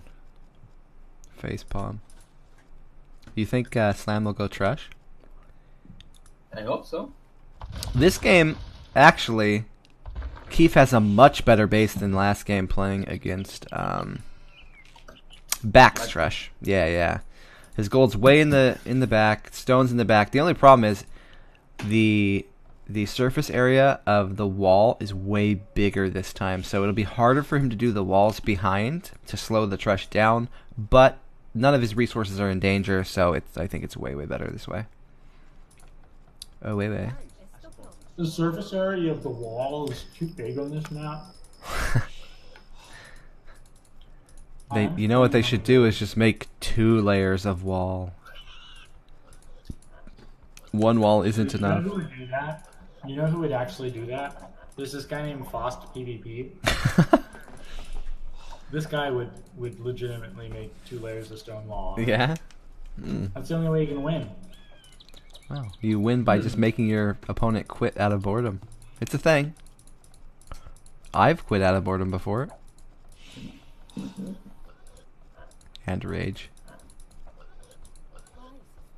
I never called guests that you did that. Yeah. Now you do a different thing, which is even worse. What? Not quitting. Oh. I usually quit. How do you think this Civ matchup's gonna go? Kind of weird. I don't know if I've even seen Portuguese against Korean go. I mean, you would just normally think they're trushing, right? But thinking about them in Imp as a Civ war, I've never thought about this. I think Portuguese is stronger. You think? Portuguese is gonna be better with the ballistic cannons. Yeah, True. no way. Yeah. Portuguese is way better.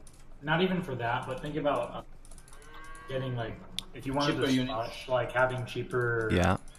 mangonels. Yeah. Like, I think Portuguese is way stronger.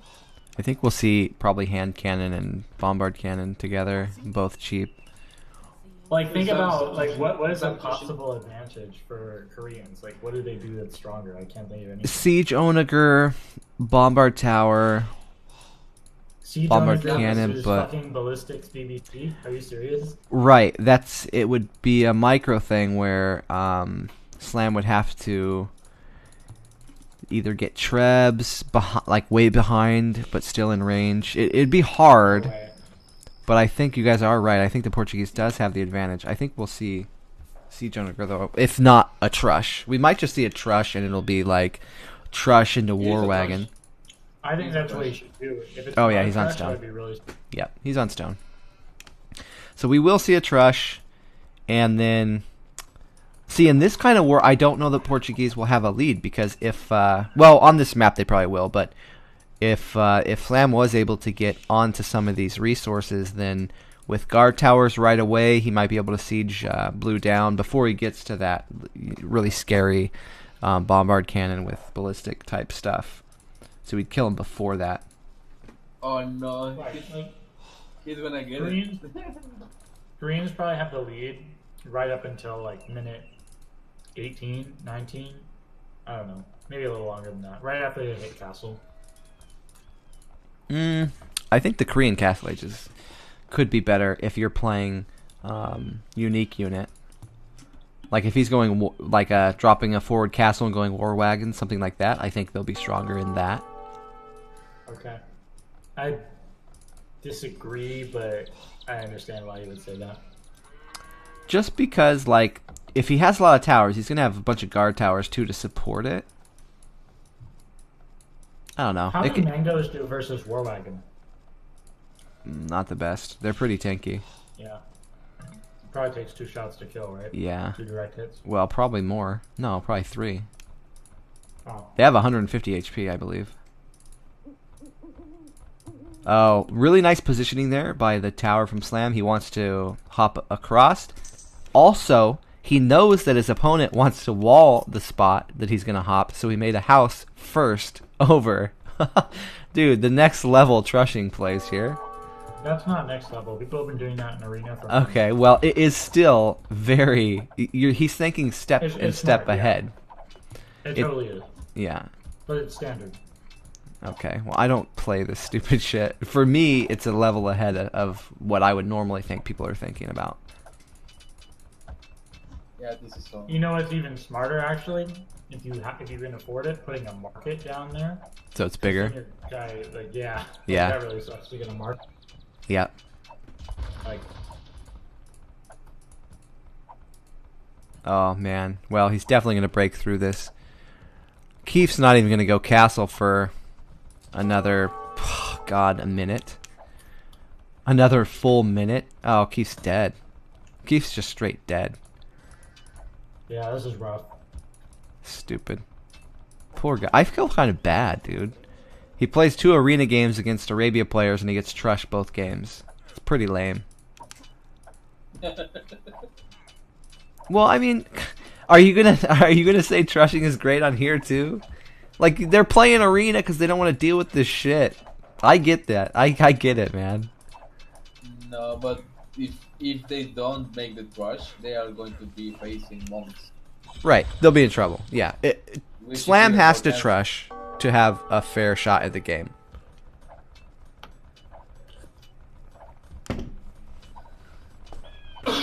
Now, will he...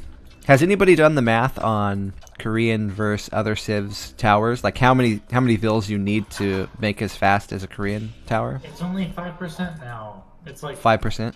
1. Okay. I mean, less than 1 vill different. Okay, that's not too bad. I mean, Making it used to be bigger. It used to probably be... Yeah, it used to be... I swear, I've seen a Korean, 3 vill tower go up before I had 15 vills on one tower and it still beat me. Maybe not quite that much. Yeah, I don't know about that. Maybe that's an exaggeration. Maybe. Tower's going up. Nice from Slam to know he needed to run, get back in his tower before the secondary tower from Keith came up. Ooh. Can't repair that.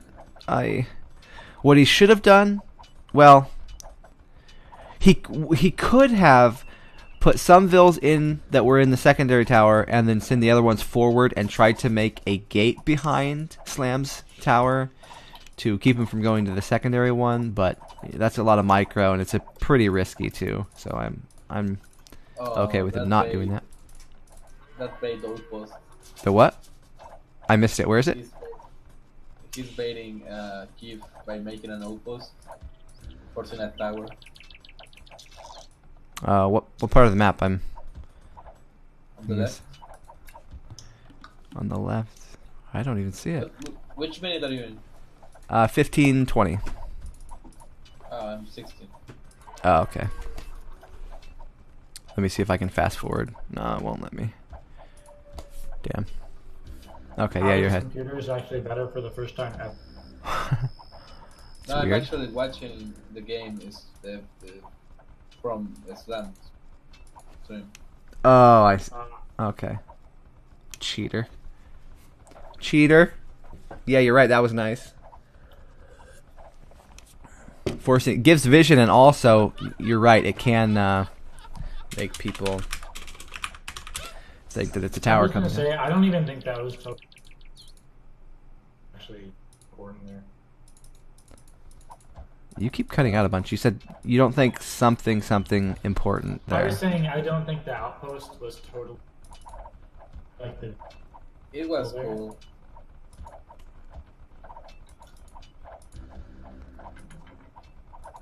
Oh. Lot of towers up. He's got a 5-vil lead. This is the nightmare thing about towers for me. Like, I feel like Keith here. Even when I get towers up and defend it, I end up way far behind in vills. There's like no winning. Though he is pushing this all back. Maybe. What is this? A market going This up? doesn't happen to everybody, right? Like, Towers aren't that ongoing. Otherwise, everybody would do them. Everyone does. Okay, you're right. No, they literally do. Like, the Arabia meta is making towers on your opponent at some point. Like, a lot of the civs.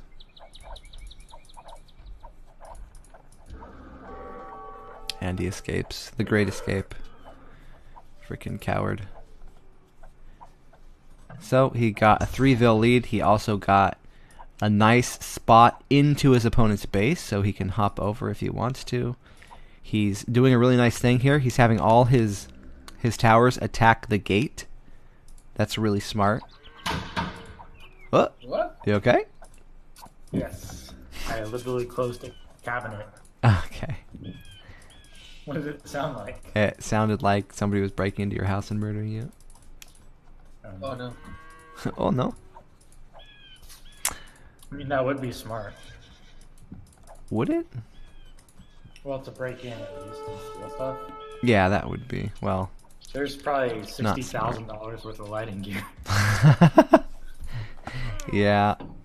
I will go for the Lambo. A lighting gear would be easier to steal, probably. Yeah, the Lambo you're probably gonna get caught up having a fucking. Yeah, and I'm sure you have like low jack shit on it. Like they'd get caught. Certainly. Who says I don't have that on my lasers? I'm just guessing here. GPS tracking. Probably not worth it. You have more money spent in your GPS trackers on the lights than they're actually worth. Phil counts even. Not too bad. So Keith's only actually down about a minute. But what's he gonna do now? The problem with Koreans is once they get the guard tower, they're so strong you can't really kill them with mangonels, and then you can't go rams because the Korean can make mangonels and kill your rams too easy. Yeah. I feel like there's no efficient way to kill it. That's the strong thing about Koreans now. It's not the build speed. It's the guard tower. Right. It's the castle age. But really, really fortunate for Keith that all his mines are so safe. So it doesn't really matter that he's pinned down this game because he's got all the resources. It's fine. He doesn't need to move out or anything. He just has to make sure that his booming, his macroing is on par with slams. Doesn't need to do damage. Adding. Why is he adding? I don't know why he added 2 farms there.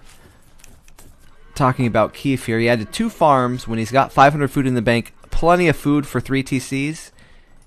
I think that was definitely a mistake, though. Maybe he'll go like stable. No, I don't know. Maybe he's going fast imp.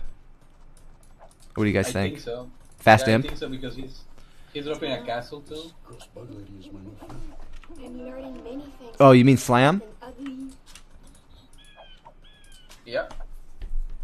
What's going on? Oh yeah, I see. Yeah, Keith. So Keith will go drop a castle. I'm learning many things. Thank you for the follows, guys. Yeah, I think fast imp is what we're gonna see, especially with those 2 farms out. Because if he was going for a boom, he would definitely not make those farms. He would save that for the TC, Siege Workshop castle for him. I'm gonna go imp. I never do this build. I should probably. It's so weird to make 3 TCs and then go fast Imperial. Well, yeah, you can't do that.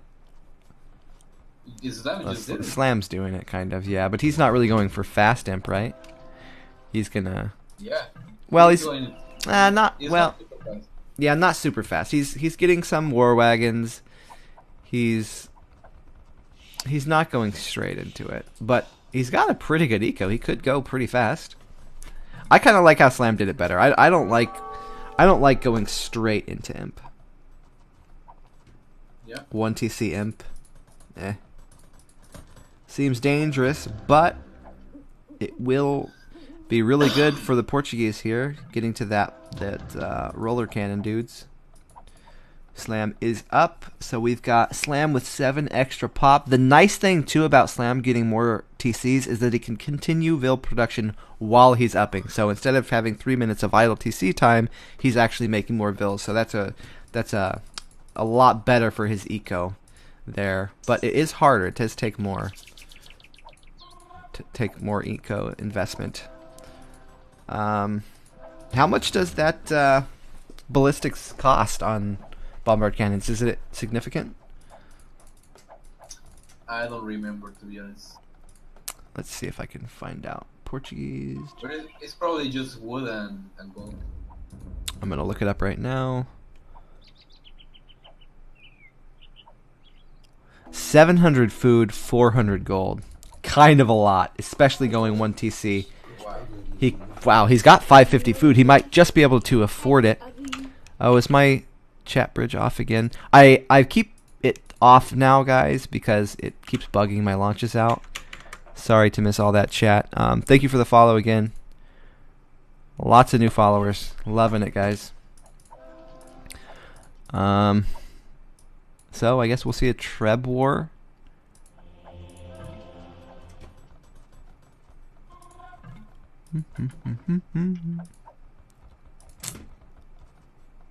BBC war, yeah. Well, I think that he'll probably make a Treb while he's upgrading chemistry, and then start attacking. Yeah, there you go. The Treb comes out, and then chemistry. Yeah, okay. So that way he has something pressuring, since he ups so fast. He wants to get the ball rolling, and then he'll start making bombard. What are they even called? Bombard roller can? They're roller cannons. That's their damn name. That's what we're sticking to. And then he'll get the roller cannons going after. Big black. Oh my god. Big black cannons. But he can't do ballistics for gunpowder stuff while building trebs. You're absolutely right. So my thought process of the way the build is going to progress is 1 or 2 trebs. Once chemistry comes out, then he'll start making bombard cannons and get ballistics for the gunpowder in the castle, so that there's always some production of siege moving with his 3 monasteries. He's going smush. He's gonna smush them. How much do their... What is it, like 80 gold or something? I don't think it's 20%. Is it? I think it's... Is it 15? No, it's 15, so they'll cost 75 gold. Don't point that thing at me.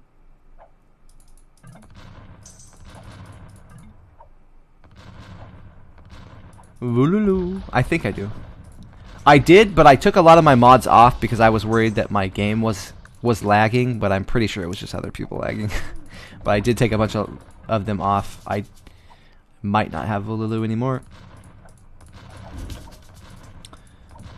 The counter, which I noticed you removed that. Yeah, I took the cows off. I loved all that stuff. Maybe I'll add that back on since I'm going to be doing a lot more casting. I'll add the mods back on. No.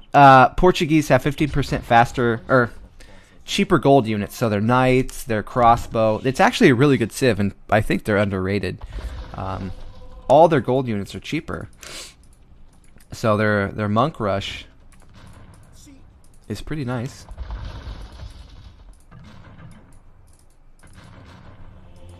$85 gold. Okay. Thank you. Oh, it's a sub. Thank you, Tech. Thank you, man. I'm glad you guys are enjoying. Can he push it, though? We're getting chemistry out for Slam. He might go into... let's see what he's teching into. Slam has the better eco. By far. Oh, my God. I hadn't looked at the Vil count for so long. 31 Vil lead. So basically, Slam just has to not die to this push, and I don't think he will. I think that he will be able to find a way to slow this push down enough for his eco to come into play, and then he could swarm him even with trash units. Going for those war wagons still. I'd imagine ballistics is out already. If not, it will be soon. Light cavalry, that's a great move. Light cavalry will be able to get to the monks, not be converted, and also, also I think they're like melee knight type stuff is good against what are these little bastards called? The spreader gunny guys. The spreader gunny guys, also known as organ guns, will lose to those. The Viper guns. The Viper guns, yep. Okay, I just got off the toilet, so I'm gonna get my phone. Oh my god. I don't really like the Orient guns from the blue player. I feel like he should invest in Pike instead of the Orient guns. I would go Pike, Monk, and BBC with Arquebus. The problem, I think it might be right on paper, but the problem with that is the eco. So he has to make something that only costs gold and wood because he's got 2 farms. So he needs something to protect the farms. He's got 2 farms. So he needs something to protect the monks. And organ guns are pretty good. They're very strong. They'll be able to not versus war wagon. So that's what the monks are for. So the monks will counter. Yeah. I think in low numbers they will be okay because they do heavy damage. But yeah, I think eventually we'll see Slam with so many light cav that he can just overwhelm. But I mean, Keith is trying. Now, if this push started with Keith having a forward castle, this game would be drastically different. He would be already in the opponent's base, but since he had to fight through all these towers just to get out of his base, it really slowed the progression down of his push. Makes it a lot weaker. Well, one of the reasons that I was going to say I didn't like the orc guns, and maybe just saying substitute pikes isn't a good idea, it is because of the eco. Like, you have to... Because look at the build count. I heard... Adam, is he cutting out a bunch for you too? Or is it just me? Yeah. Okay. Let me, I have an idea for how to fix it. Okay. Sorry, it's like every time you talk, it's weird. You'll say like 4 words, and then you'll have 3 words or 4 words I can't hear, and then you'll talk again. Right. Can you hear me now? Different? It sounds worse, but I don't know if it's cutting out yet. Okay, let me just... Oh, here we go. This is gonna be the big fight. Oh, here we go, Lake House, baby. Do it. Do it for me. Okay. Oh, Slam is going to absolutely crush this fight, I think. Let's see how the organ guns are doing against the light cav. Just not enough. Way. Yeah, nah. Completely crushed it. Kind of what we expected, though. That extra eco will come in handy.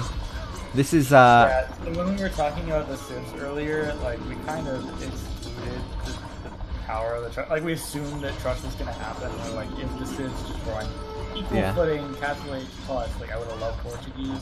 Yeah. But dude, the Korean trust is actually super strong on Arena because you're basically guaranteed to get Castle Age, and that's where the Korean trust is really strong. Mm-hmm.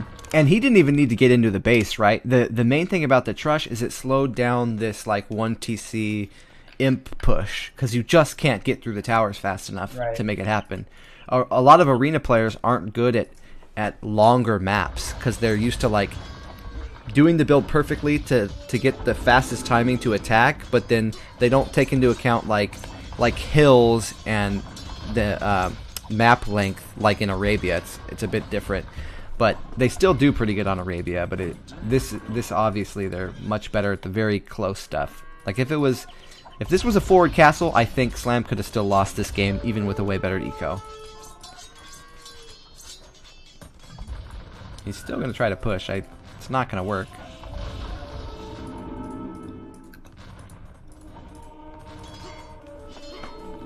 Yeah, it's over.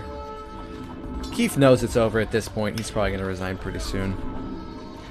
He's got... Though, he does have 7 farms now, though, so there is hope. What the heck is this clip? What? Wow. It was... Oh my gosh, man, you're such a derp. What? What'd I do? Why are people clipping derp moments, man?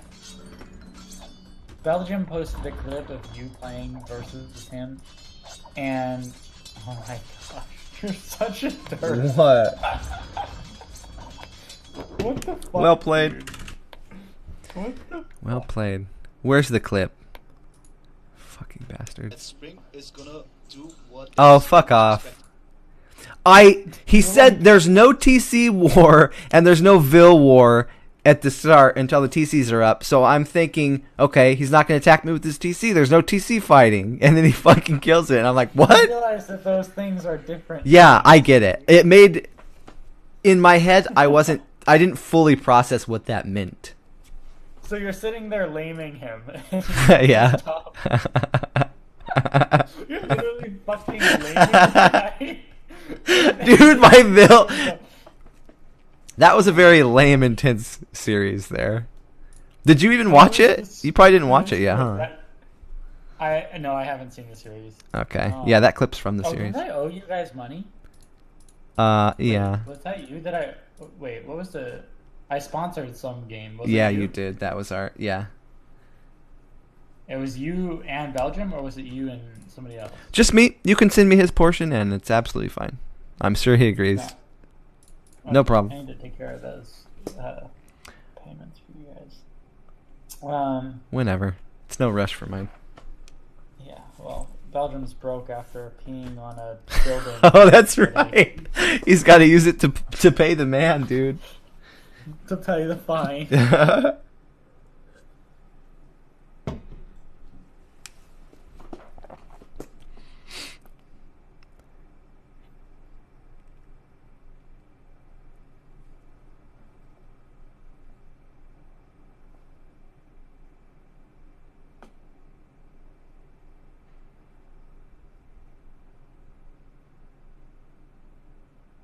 They're going again.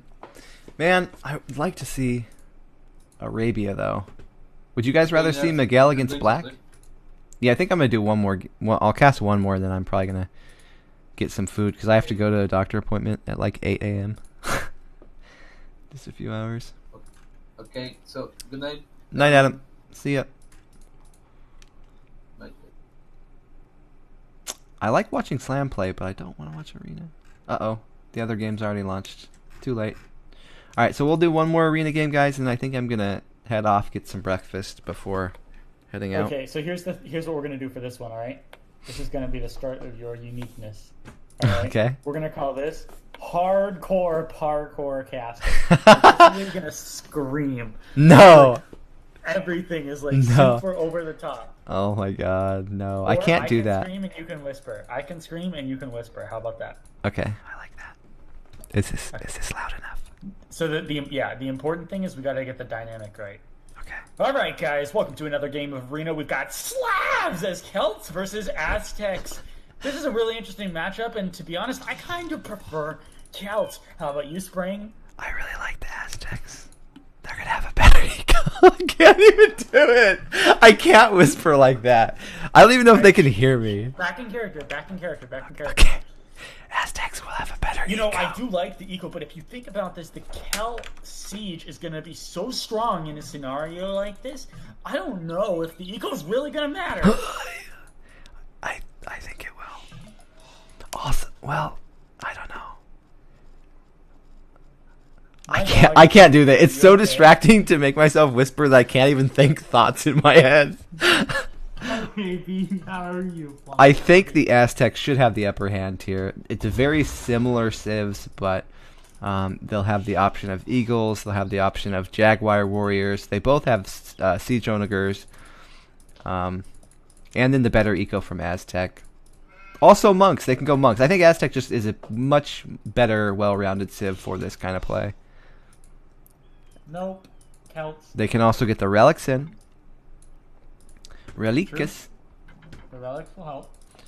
Champs plus monks plus trebs. Easy game. Yeah. It doesn't really work out if the Celt player trebs down the monks. Well, yeah, if he trebs the monks down, you're screwed. Oh my god. Dude, my dog is licking the inside of my mouth right now. I can't even think. That's gross. He's probably eating that steak. Gross. Eating that steak out of your mouth. Right. Feed him like a mama bird. I can't get him to stop either. I'm like pushing him away, but he's really strong. Oh my god. Do you hear this? Do you hear him like licking? He's like, I guess, yeah. oh my gosh. Oh, boy. Bumper, you're doing a lot of lickings. It's because he heard me yelling and he thought I was mad, and he's like, Aww. That's so sweet. literally, he was like so sad when I was yelling. Plump, I'm not mad at you, baby. Oh god, now we're gonna hear some weird, questionable stuff going on in the background. Let me refocus on the game a little bit. So, the other thing about the Aztec versus Celt fight here is that the Celt kind of has to go into Woad, and it's gonna slow down their Treb production, and also the Celt can go like Champion and Siege and not have to use their castle, and they'll have a stronger champion than the Celts will, so that usually the Celts will be going for Woad, so I think it might make a mismatch there also. But I mean, they can always play it a lot of different ways. You might not just see a Aztec steamroll. Slam's the one with the Celt, so he's got the disadvantage here, in my opinion. So it'll be cool to see how he kind of fights it back. I don't know. Okay, you know what should happen here? Let me tell you the way to win. Your Celts, you got that nice wood bonus. He should go 7 men-at-arms and just destroy everything. 7 man-at-arms, make one tower on that one corner and pop all the man-at-arms into the base.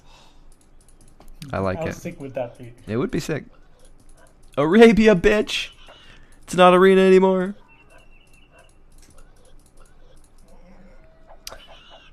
These deers. Pesky deers.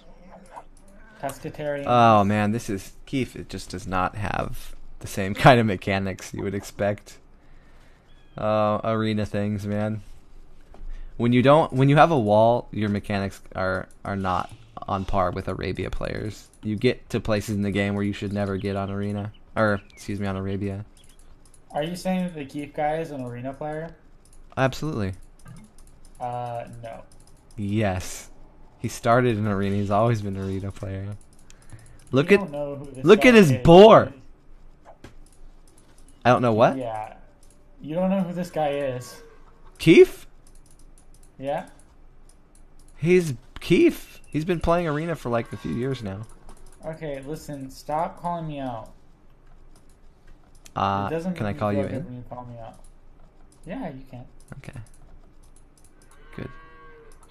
So you think we'll see? Doesn't know how to play arena. Oh, actually.